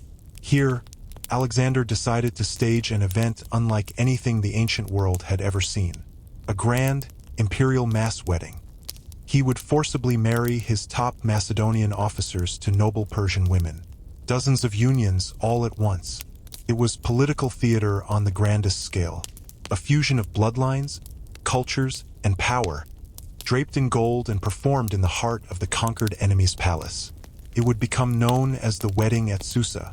Alexander called it unity. His men called it confusing. And beneath the splendor, the deep, stubborn fractures of his empire waited, ready to crack it all open. To understand why Alexander chose Susa, you have to forget the idea of a simple army camp. Susa wasn't just a city, it was a symbol. For centuries, it had been one of the glittering nerve centers of the Achaemenid Persian Empire. A place of unbelievable wealth, refined ceremony, and layered history. Elamite, Persian, Babylonian. When Alexander took it, he wasn't just capturing a treasury, he was capturing a stage. The city was a treasure chest of imperial memory. Marble audience halls, floors inlaid with lapis lazuli and gold, lush floating gardens, storehouses so packed with loot it took months to inventory it all. If Alexander wanted to show the world that Persia and Macedon were now one kingdom, Susa was the perfect, ready-made set. It had the grandeur, the authority, the sheer visual shock and awe. But more than that, Susa was the fusion Alexander dreamed of. It was already a cosmopolitan crossroads. By holding his spectacle here, Alexander wasn't just borrowing Persian majesty. He was absorbing it. He was saying, "Your grandeur is now our grandeur." The ghosts of kings like Darius and Xerxes, who had once terrified Greece, were being invited to his party. He was claiming their legacy as his own. The preparations were epic. For months, caravans streamed into the city, bringing the empire's finest things. Silks from the east, embroidered linens, rare perfumes, spices, precious metals. Craftsmen were summoned to build viewing platforms, decorate vast banquet halls, and coordinate a ceremony as complex as a coronation and a festival combined. For the Persians watching, the ceremony was a double-edged sword. It signaled they weren't being erased, but brought into the new order. For the Macedonians, it felt thrilling and deeply weird. These were the families of the men they'd been fighting for a decade. Now they were expected to marry them, yet Alexander's will was a force of nature. His charisma and his absolute authority pushed the project forward. He intended the wedding at Susa to be more than a party. It was propaganda. It was diplomacy. It was social engineering, all rolled into one breathtaking, expensive, and deeply manipulative show. By merging his officers with Persian noblewomen, he was trying to tie their futures, their children's futures, to the stability of the eastern provinces. He was creating a new ruling class, loyal first and foremost to him. But as the silks were laid out and the wine amphorae were stacked, the tensions hummed just beneath the marble surface. Many Macedonians felt like political pawns. Persian nobles wondered if this was true unity or just a fancy mask for foreign rule.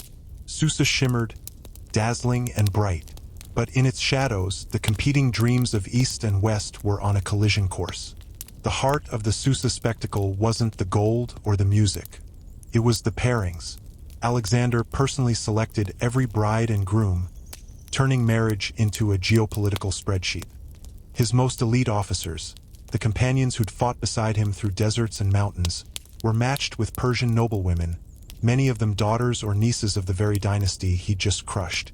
It was symbolism with the subtlety of a sledgehammer. The old Persian royal blood and the new Macedonian power, bound together not by treaty, but by family. Alexander himself led from the front. He already had one Persian wife, Roxana, the fiery Bactrian princess he'd married years earlier for love and politics. But at Susa he took two more. Statira II, the eldest daughter of the last Persian king, Darius III, and Perisides, daughter of an earlier king, Artaxerxes III. This wasn't romance. It was a masterclass in claiming legitimacy. By marrying into both the recent and the ancient Persian royal lines, Alexander was wrapping himself in their authority. He wasn't a foreign conqueror. He was positioning himself as the rightful heir. For his officers, it was more complicated. For some, a noble Persian bride was a fantastic deal, prestige, political connections, a massive dowry. For others, it was a burden. These were soldiers, not diplomats. Many already had wives back in Macedon, women they'd left behind years ago. Alexander's new decree basically overrode those marriages. The men knew there'd be hell to pay back home. Resentment started as a whisper. The Persian brides were in an impossible position. Raised in families whose world had been turned upside down, they were now the glue for a new empire. For some, it offered survival and status. For others, it felt like gilded captivity, their lives traded for political stability. All told, around 80 of Alexander's top men were paired off. The scale was mind-boggling. No Greek king had ever tried social engineering on this level. It was an attempt to build a new ruling class from the ground up, using marriage licenses.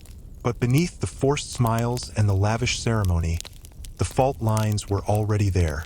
Macedonians whispered about losing their identity. Persians whispered about being absorbed by the winners. Each bride and groom was more than a couple.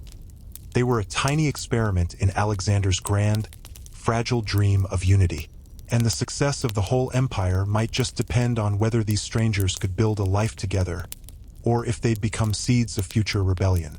When the wedding at Susa finally began, it wasn't just a ceremony. It was a full-scale assault on the senses. Alexander wanted to overwhelm everyone, to make the idea of unity feel irresistible through sheer, dazzling spectacle. The palace complex was transformed.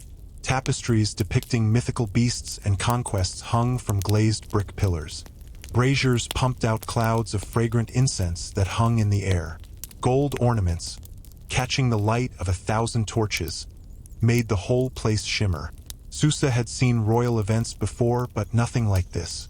The banquet hall alone was legendary. Enormous woven carpets in deep blues and crimsons covered the floors. Rows of couches inlaid with silver and ivory awaited the guests. The music was a deliberate blend, Greek lyres and Persian drums creating a soundtrack for Alexander's new world. The air was thick with the smell of roasting meats, sweet pastries, and exotic perfumes. It was intoxicating, a sensory cloud meant to drown out doubt. The guests were seated with careful, symbolic precision. Macedonian generals were placed next to Persian satraps. They were forced to talk, to eat from the same platters, to drink from identical golden cups. A subtle hint that in Alexander's empire, your worth wouldn't depend on where you were born. Then came the procession. The brides entered in a radiant wave of color. Dresses embroidered with real gold thread, sheer veils, heirloom jewels that had once belonged to the Achaemenid treasury. Alexander's own brides, Statira and Persidas, moved with a serene, tragic dignity, followed by the 80 other noblewomen. It was emotional, political, and theatrical all at once. When Alexander rose to speak, the hall fell silent. He didn't address them as a Macedonian king, but as the sovereign of a united world. He spoke of harmony, of a new era dawning with these unions. His words were bold, idealistic, maybe even naive. But in that golden moment, under the hypnotic flicker of torchlight, it was easy to believe him. It was easy to believe unity was possible. The feast that followed lasted for days. Wine flowed like water. Dancers performed. Poets recited verses crafted for the occasion. Gifts were showered on the newlyweds. It was a celebration designed to erase old borders, to make everyone forget they were supposed to be enemies. But when the last cup was drained and the final musician packed up, the true test began. The music could stop, the hangovers would fade, but the marriages, and the empire they were meant to secure, had to live on in the cold light of day. Alexander had built a beautiful stage.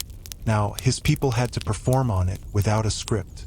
For all its music, gold, and spectacle, the wedding at Susa was never about love. It was about control. Carefully crafted, brilliantly staged control. Alexander understood something profound. Marriage could be a political weapon sharper than any spear. By chaining his officers to Persian noblewomen, he aimed to create a new elite class whose loyalties would transcend old ethnic lines. If these unions produced children, even better. Those kids would be living symbols of the fused empire he dreamed of, neither fully Greek nor fully Persian, but something new and loyal only to him. From a propaganda standpoint, it was a masterstroke. Alexander was rebranding himself, no longer just a foreign conqueror, but the legitimate successor to the Persian kings, marrying the daughters of the men he defeated. He was selling continuity, not conquest. To Persian nobles, this was flattering and disarming. To his Macedonians, it was confusing, even alarming. Was this cultural integration, or was their king going native? The mass weddings also had a ruthless, practical side. Alexander's army was restless. Years of campaigning, and for what? They watched as Persians were given high administrative posts, as their king adopted Eastern customs. The Susa marriages were a disciplinary tool. A man with a Persian wife, Persian estates, and Persian in-laws would think twice about rebelling or demanding to go home to Macedon. He'd have too much to lose. Alexander was tying his men's futures to the east, whether they liked it or not. Beneath this grand vision, however, resentment festered. Many officers felt like pawns in their king's unpredictable game. Some already had wives back home they cared about. Others viewed Persian customs with disdain. They were soldiers, forged in the harsh hills of Macedon, not diplomats thrilled about a political marriage alliance. The Persian families had their own mixed feelings. While marrying into the conqueror's inner circle offered protection and prestige, it also felt like surrender dressed in wedding silks. Was this harmony, or just a prettier form of domination? Alexander, isolated by his own genius and ambition, believed absolutely in his experiment. He thought unity could be engineered, even enforced, through ceremony and decree. The wedding at Susa was, in his mind, his crowning political achievement. But dreams of unity often shatter when they hit the hard walls of human nature, pride, and tradition. The fractures were already there, waiting to spread. The wedding at Susa was meant to be the ultimate expression of Alexander's fusion policy, his grand attempt to blend Macedonian and Persian worlds into a single, harmonious empire. But as the music faded and the guests stumbled back to their new, awkward lives, the cracks in the fantasy became impossible to ignore. What Alexander envisioned as a bold leap toward unity, many of his people saw as a forced, glittering illusion. Alexander believed in his mission with a religious fervor. He'd spent years adopting Persian court rituals, promoting Eastern soldiers, surrounding himself with Persian advisors. He didn't want a Macedonian occupation. He wanted to birth a new civilization from the marriage of two great cultures. These weddings were supposed to be the emotional and biological foundation of that future. But his idealism smashed headlong into centuries of ingrained prejudice. Macedonians had been raised to see Persians as the ultimate other, luxurious, soft, decadent, and now defeated. Persians saw the Macedonians as rough, uncultured mountain men who'd gotten lucky. A single ceremony, no matter how lavish, couldn't erase generations of seeing each other as enemies. The unity Alexander tried to manufacture felt, to many, like a king forcing two strangers to hold hands at sword point. In the months after Susa, the mood in the army shifted from confusion to a slow-burning anger. The veterans, the men who had followed Alexander to the ends of the earth, felt alienated. They believed their king loved Persia more than Macedon. They whispered that he was becoming another Xerxes, not another Achilles. They'd been forced into marriages they didn't want, expected to adopt customs they didn't understand, and were now watching foreigners get the best jobs. Felt like betrayal. Persian reactions were just as complicated. Some nobles appreciated the prestige, but others recognized the power imbalance. These marriages might look like partnership, but the Macedonians still held all the weapons and the crown. To them, it felt less like harmony and more like assimilation.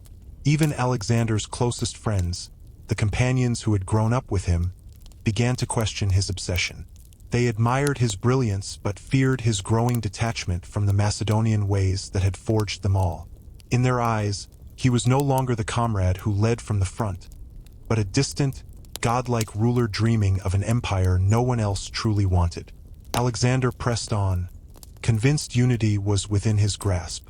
But the unavoidable truth was this: harmony cannot be commanded. Loyalty cannot be manufactured on a wedding registry.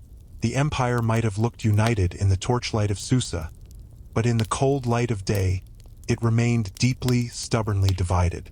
The beautiful dream was already starting to fray at the edges.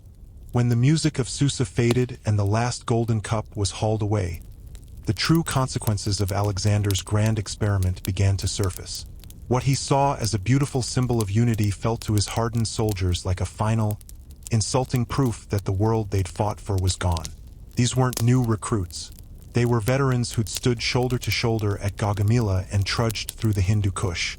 They'd endured hunger, heat, and wounds, driven by loyalty to Alexander and pride in being Macedonian. Now they watched their king dress like a Persian, give Persians high office, and push them into foreign marriages. The Susa wedding felt like the last step in his transformation into a foreigner. They whispered he'd been captured by Asia, not with chains, but with silk and incense. The officers struggled too. Married to women they barely knew, they faced a grim choice: abandon wives back in Macedon or live a divided life. They loved Alexander, but they didn't share his dream of fusion. They had conquered Persia. They didn't want to become Persian. This resentment exploded in the Opus Mutiny of 324 BC, just months after the weddings. When Alexander announced he was sending the older Macedonian veterans home and replacing them with Persian soldiers, the army erupted. They accused him of abandoning them for the people they'd defeated. They shouted he was no longer their king, but the king of the Persians. For Alexander, who believed in his mission with his whole soul, the mutiny was a personal wound. He reacted with raw emotion, first towering rage, then public tears. He reconciled with them, held a great feast of unity he called the Brotherhood of Mankind. It was a powerful, poignant moment, but it was also fragile. The truth was simple and brutal. Alexander wanted unity more than his empire wanted to be united. The weddings of Susa hadn't healed old wounds. They'd ripped them wide open, revealing an empire torn between its king's magnificent vision and its people's stubborn hearts. And the final, irrevocable test was still to come. In the months after Susa, Alexander pushed harder than ever to cement his dream. He imagined children from these marriages growing into a new ruling class, loyal only to him. He believed he'd laid the foundation for a hybrid world. But fate has a cruel sense of humor, especially for grand plans. The first unraveling was quiet. Many Macedonian officers treated their Persian wives with cold indifference or outright resentment. Some ignored them completely. Persian families who'd hoped for real alliances saw the coldness. Bitterness festered where unity was supposed to grow. Alexander's social engineering was cracking long before the empire itself. Then came the true catastrophic collapse. Alexander the Great died in Babylon in 323 BC. He was 32 years old. He'd been king for 13 years, and his empire died with him. Not slowly, but instantly. The vision he'd declared eternal now depended on men who had never believed in it. One of the first things his top generals, the successors, did was dismantle the Susa marriages. Almost immediately, the Macedonian officers, finally free from Alexander's idealistic pressure, divorced their Persian wives. Some did it quietly, others with open scorn. All 80 of those political unions dissolved like morning mist. The message couldn't have been clearer. Alexander's dream of fusion died with him. The Persian brides, noble women from the highest families, were cast aside. Some returned home in humiliation. Others were stranded in a political landscape that had no use for them. Alexander's own Persian wives, Statira and Persidas, suffered worse. In the vicious power struggle that followed his death, both were murdered, likely on the orders of his first wife, Roxana, who was securing her own son's claim.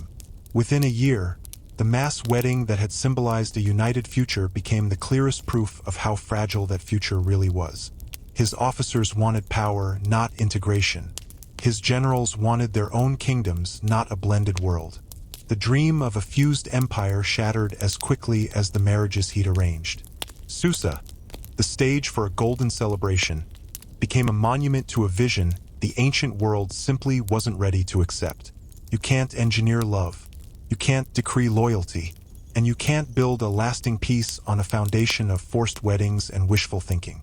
At first glance, the wedding at Susa might seem like a glittering footnote, a bizarre, lavish party in the incredible saga of Alexander the Great. But its meaning runs way deeper than the party favors.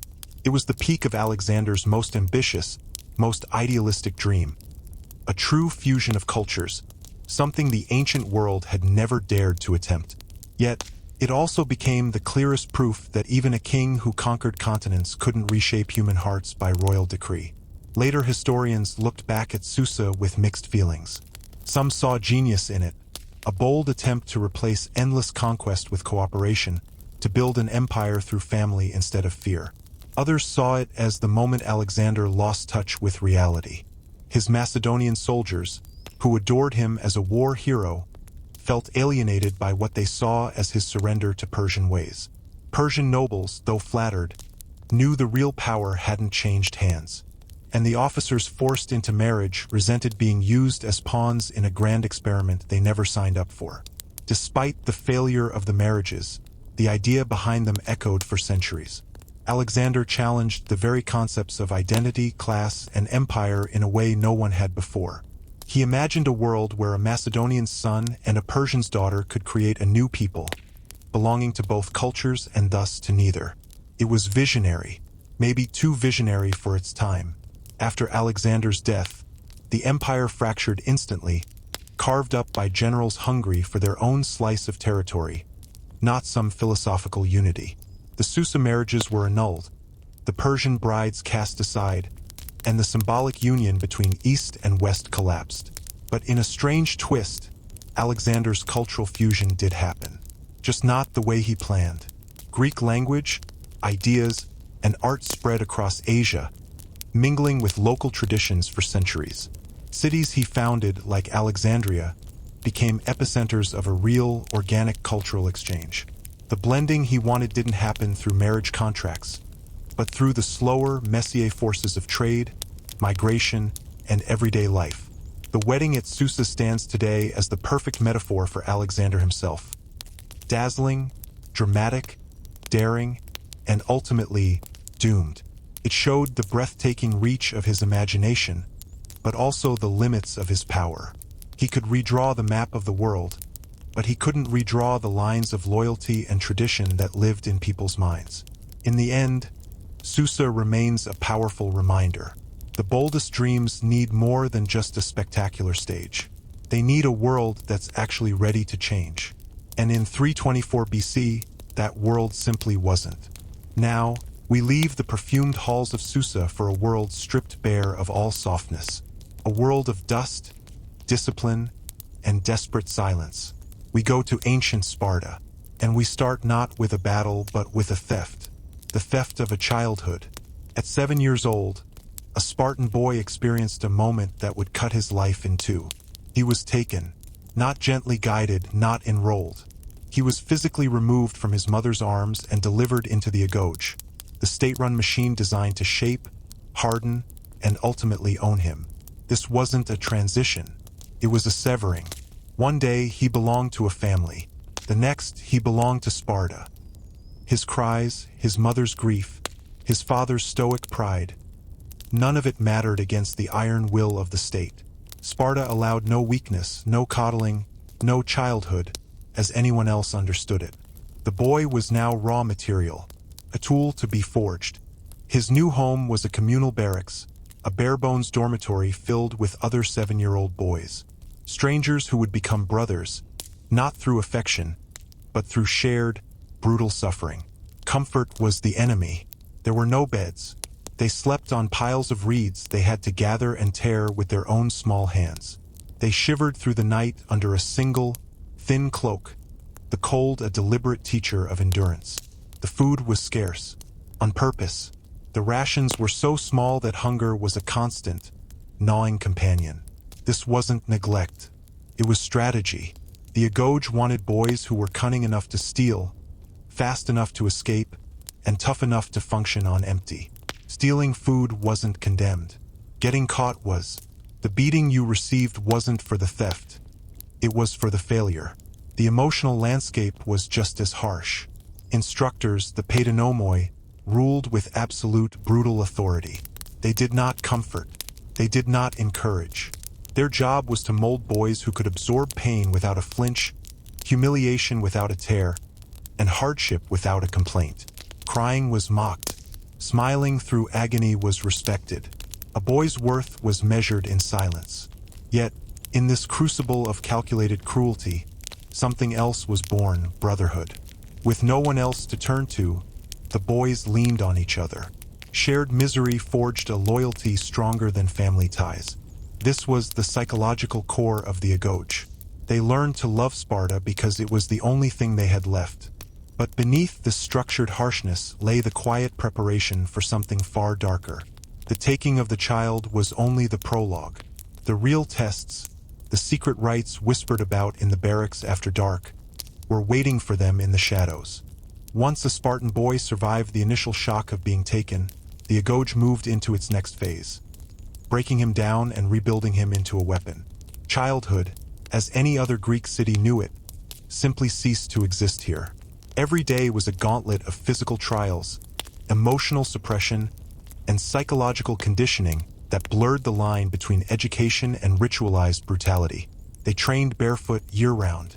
Even in freezing winters, their feet hardened into leathery pads, capable of sprinting over sharp rocks and scorching earth without a second thought. They ran until they collapsed, wrestled until they bled, sparred with heavy wooden weapons that could snap a finger. When a boy fell, he was expected to get up instantly. If he didn't, he was shamed by the instructors, by his peers. In Sparta, pain wasn't a reason to stop. It was proof you were on the right path. Hunger remained their constant shadow. Meals were a joke, a tiny piece of bread, some thin broth. This forced deprivation had a point. It trained them to survive on nothing, to be resourceful, to rely on stealth. A successful thief was clever. A thief who got caught was weak, and weakness was beaten out of you publicly and painfully. Failure was the only true sin in Sparta. On top of the physical grind was the psychological war. Older boys were placed in charge of younger ones, a strict hierarchy designed to crush ego and instill blind obedience. Humiliation was a standard tool. Public scoldings, pointless, degrading tasks, tests meant to expose any flicker of cowardice or pride. This wasn't random cruelty. It was training. A Spartan warrior needed to obey instantly, without question. The Agoge carved away anything else. Even talking was rationed. Boys were taught to speak sparingly, bluntly, and with purpose. A wandering tongue meant a wandering mind. From this brutal discipline came the famous laconic wit, those short, cutting phrases Spartans became legendary for. Silence was strength, and the boys learned to wrap all their fear, pain, and anger inside it. Yet, even in this loveless environment, bonds formed. Hardship created a desperate, powerful brotherhood. They became each other's only allies, protectors, and rivals. They learned to read each other's movements, to act as one single unit. This cohesion, forged in shared misery, would later make them terrifying on the battlefield. But everything they endured up to this point was just preparation. The Agoge wasn't finished with them. The secret rites, the real tests of stealth, survival, and killing, were waiting in the next set of shadows. If there was one glaring paradox at the heart of Spartan training, it was this. The boys were ordered never to steal, yet they were only punished if they got caught. This wasn't hypocrisy. It was a brutal lesson in the most essential warrior skills: stealth, cunning, and ruthless pragmatism. The Agoge wasn't just creating soldiers for a shield wall. It was creating ghosts who could operate behind enemy lines. So the boys learned to steal. Food, clothing, reeds for bedding, even tools from their own instructors. Hunger was the engine. The meager rations guaranteed it. A Spartan boy who wasn't hungry was considered dangerously unambitious. And so, under cover of darkness or in a moment of diverted attention, they became shadows. They stalked the kitchens, the storage rooms, the nearby farms of the helots, the enslaved population. Every step was a lesson in silence. A successful theft was a quiet victory, celebrated among the boys. A failure meant a public beating that could last for an hour. But the punishment wasn't for the crime of stealing. It was for the crime of incompetence. The lesson went deeper than just taking bread. It taught them to read an environment. Where shadows pooled, how sound traveled off stone, the rhythm of a guard's patrol, how to climb without a noise, how to disappear completely. Every theft was a rehearsal for wartime infiltration. If you could swipe a cheese without waking a sleeping instructor, you could one day slip into an enemy camp. Punishment, too, was part of the curriculum. A captured thief wasn't just beaten. He was humiliated. The instructors wanted the sting of failure to be so deep, so sharp, that the boy would sharpen every skill to the finest point to avoid ever feeling it again. Pain was a teacher. Shame was the headmaster. Some boys pushed further, stealing livestock or slipping into helot quarters for supplies. These were high-stakes missions. The helots had little love for their Spartan masters, especially the young ones. A miscalculation here could be fatal. But success in these dangerous games brought serious prestige within the group. A fierce reputation began not on the battlefield, but in the silent corridors and moonlit fields where boys learned to make their very footsteps vanish. In these years, the Agoj shifted from harsh discipline to calculated danger. The boys weren't just learning to survive hunger. They were learning to become hunters, silent, precise, and fearless. And soon, the curriculum was set to take its darkest turn. Stealing food was one thing.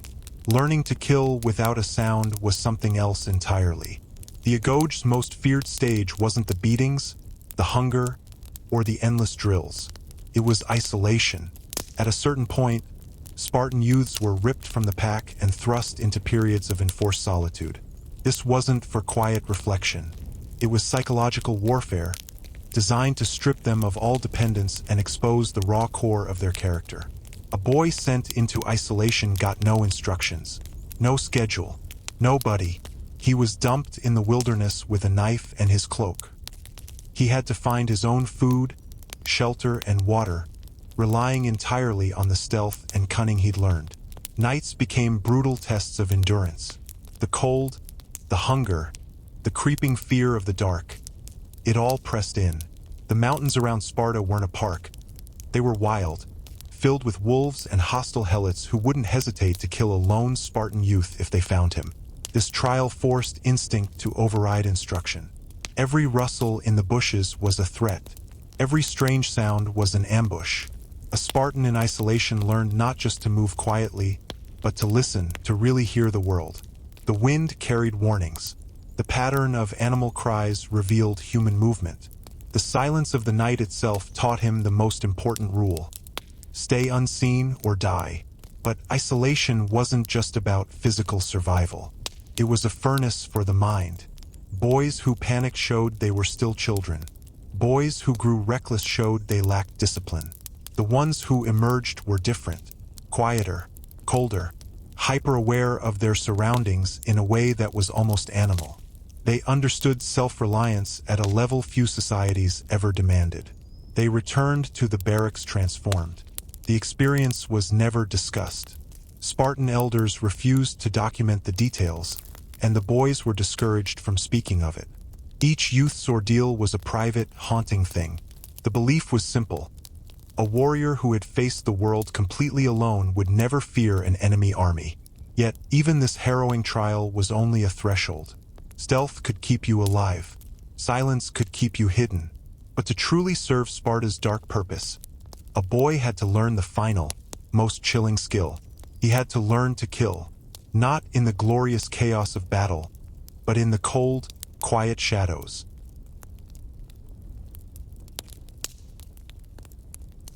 Alright, let's take it to the next level. If the earlier Agoj taught boys to endure pain and solitude, the next phase taught them something far more final: how to kill, without hesitation, without noise, and without a shred of remorse.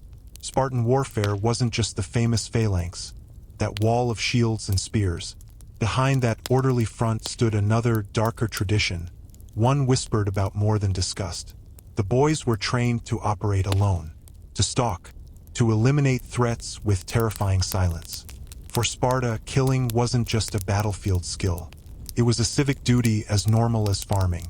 The instructors never gave a lecture titled Murder 101. The lessons were woven into every exercise. They practiced the creeping walk, learning to distribute their weight so not even a dry twig would snap. They learned the human body's silent points. The throat, the kidneys, the space between the ribs. They were taught anatomy through demonstration, not diagrams. Sometimes on animals, sometimes on condemned helots. To us, it's horrifying. To Sparta, it was refinement. The weapon for this was the xyle, a short, brutal dagger sharpened to a vicious point. Unlike the long spear of the hoplite, this blade was for ambush, for slipping between ribs, for ending a life before the victim could make a sound. Instructors drilled them on speed. One motion to cover a mouth, another to drive the blade home. They repeated it until it was pure muscle memory, a reflex faster than thought. But the physical technique was only half the battle. The real test was in the mind. The Agoge sought to create young men who could kill without flinching, without a moment of moral doubt. While other Greek cities debated philosophy and ethics, Sparta stripped those questions away. Duty replaced conscience. Obedience replaced debate. The boys were conditioned to believe that hesitation endangered not just themselves, but the entire Spartan state. A moment's doubt was a betrayal. Night training made this real. Boys were sent into the darkness to track instructors posing as enemy scouts. Failure meant a savage beating. Success earned a nod, a grunt of approval. Praise so spare it felt like winning a single drop of water in a desert.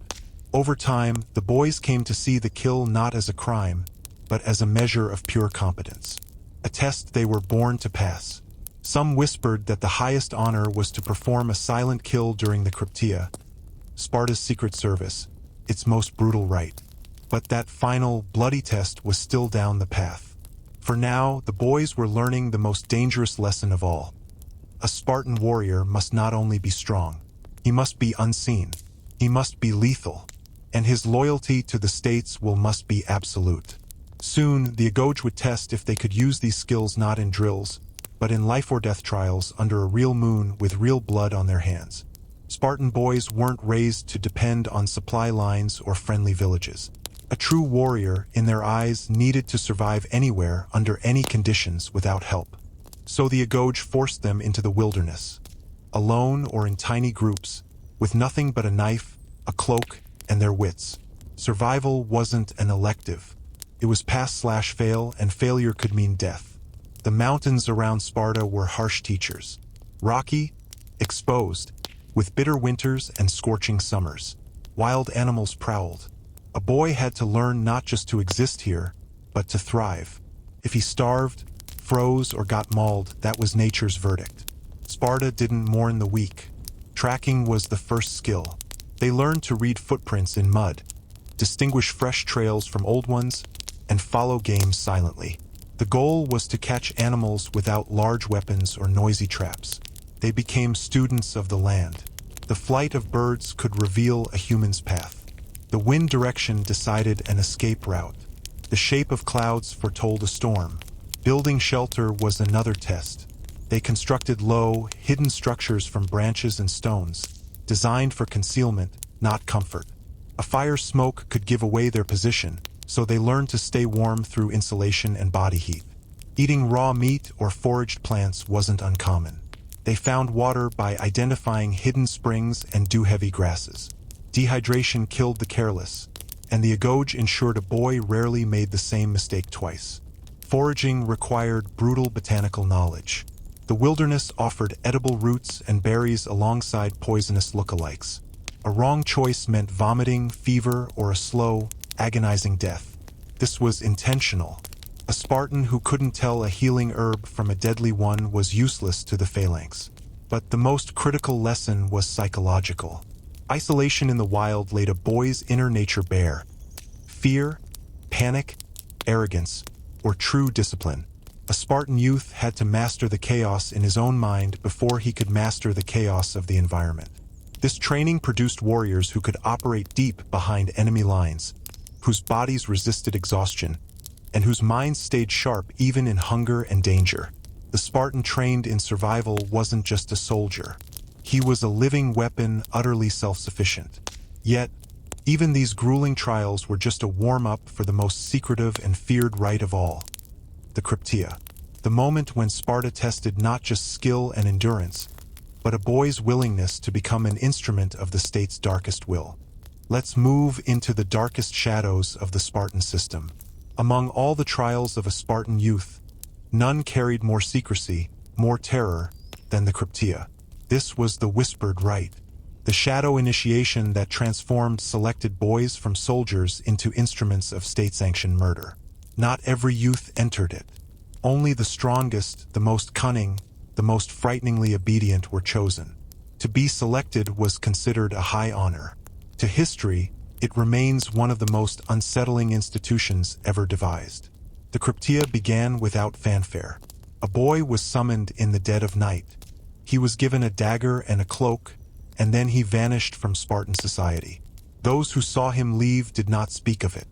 For months, sometimes years, the initiate became a ghost. Unseen, untraceable, accountable only to the Spartan elders. The Cryptia's primary purpose was state terror, aimed at the Helot population. The Helots were the enslaved class that outnumbered Spartan citizens 10 to 1. They worked the land that fed the Spartan war machine. But Sparta lived in a constant low-grade panic about a Helot revolt. So the Cryptia existed as a brutal deterrent. Its young members stalked the countryside at night. By day they hid. Their mission, to monitor Helot villages and eliminate anyone deemed a potential threat. The strong, the smart, the natural leaders. There were no rules of engagement, no trials. A boy might slit a throat in a dark alley or strike down a target on a lonely road. The killings were strategic, designed to terrorize, to suppress, to maintain control through sheer, random fear.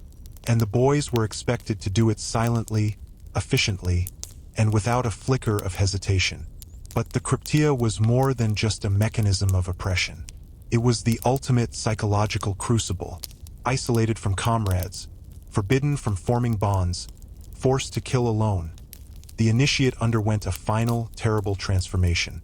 He learned to live invisibly, to navigate terrain with an animal's awareness, to think with utter independence, and to confront the most intimate form of violence. Killing not in the hot chaos of battle, but in cold, premeditated blood. The elders believed this forged an unbreakable mind. A Spartan who had killed alone, in darkness, without the roar of comrades or the protection of the phalanx, would never fear any enemy ever again. The Cryptia taught absolute obedience and absolute ruthlessness, but such training carved deep, invisible scars. Some boys emerged hardened into perfect weapons. Others were hollowed out. A few never returned at all. And for those who survived, the trials weren't over. The Cryptia would push them to confront something even more dangerous than the Helots they stalked. The deepest, most primal fear within themselves. If the Cryptia tested a Spartan youth's capacity for violence, its final trials tested something even more fundamental. His ability to conquer fear itself. Not just the fear of an enemy, but the fear of darkness, of the unknown, of the silent, watching void. Spartan elders believed a warrior who feared what he couldn't see was a liability. So they designed secret rites focused on stripping that fear from the mind. The most infamous of these was the rite of night and silence. For this, the initiate was sent alone into the wilderness for a prolonged period, days, sometimes longer, with a cruel set of rules. No fire, minimal food, and above all, no sound. He could not speak. He could not hum or chant to steady his nerves. The silence had to be absolute, imposed not by guards, but by the crushing weight of total isolation. In this void, the boy was forced to confront every creeping thought, every primal terror that rose up in the dark. He was to stay hidden by day, for discovery by helots or wild animals meant death. By night he moved, observed, and trained. He practiced walking in pitch blackness, relying only on touch and memory of the land. The goal was to dissolve the natural human fear of what cannot be seen or heard. But the rite went further. The elders orchestrated stage terrors. A distant, echoing scream in the night, the sudden rustle of brush just beyond his hiding place, the snap of a branch, the unmistakable feeling of being watched by another shape in the gloom. The elders never attacked. They simply whispered the promise of danger, reminding him it was always present. The key was to remain silent, still, and unbroken. Many boys returned from these rites trembling, hollow-eyed, and forever changed. Those who failed to master their fear were removed from the cryptia. Those who succeeded returned transformed. They moved with a predator's quiet confidence, no longer startled by darkness, no longer unnerved by sudden noise. They understood that fear was not something to eliminate, but something to dominate, to use as a sharpening stone for their own senses. In the phalanx, this training would make them immovable. As scouts, it made them ghosts. As enforcers of Sparta's control, it made them utterly terrifying. But there remained one final, culminating trial. A task that demanded everything the Agoge and the Cryptia had taught. Stealth, survival, loyalty, and the absolute suppression of fear. The final test was a hunt. And this time, the prey was intelligent, dangerous, and could fight back. The last trial of a Spartan youth was never written into law, never formally acknowledged, and rarely spoken of even among Spartans themselves. It lived in the shadows, known only through fragments and the grim silence of those who passed it. This was the culmination, the final exam of the Agoge and the Cryptia, designed to create a weapon that belonged wholly to the state. The final test was a hunt, but unlike the drills, this had no instructors lurking nearby, no staged obstacles. A youth was given a dagger, a cloak, and a single, vague directive: eliminate a designated threat to Sparta. The target was almost always a helot, but not just any helot. Someone strong, capable, clever. Potential leader. This wasn't an execution of the weak. It was a contest. A duel between a trained predator and dangerous prey. The boy had to use every skill he'd honed. He tracked his quarry across fields and through forests, studying habits, predicting routes, choosing the perfect moment. A sloppy kill meant death, for a cry could alert others and turn the hunter into the hunted. It had to be silent. It had to be perfect. This moment separated the boys from the warriors, and the warriors from the state's most deadly ghosts. If the youth succeeded, he returned to Sparta without celebration. No ceremony, no public honor. He was met only with the grim, knowing nods of the elders. A silent acknowledgement that he had crossed the final, bloody threshold. He had taken a life not in the chaos of battle, but in cold, solitary, precise violence. Sparta believed this forged an unbreakable mind. A man who had killed in silence would never lose his composure in the roar of war. But if he failed, if he hesitated, fled, or was detected, his fate was sealed. Some were killed by the very helots they stalked. Others were quietly removed from Spartan society, erased from memory. Sparta had no use for almost perfect weapons. For those who survived, the test marked the end. The last shred of childhood, of individual will, was extinguished. They returned to the barracks not as boys, but as Spartiates, full citizens, inducted into a collective identity that demanded absolute loyalty. Their lives were no longer their own. They were instruments of policy, of war, of state survival. No family, no fear, no self, only Sparta,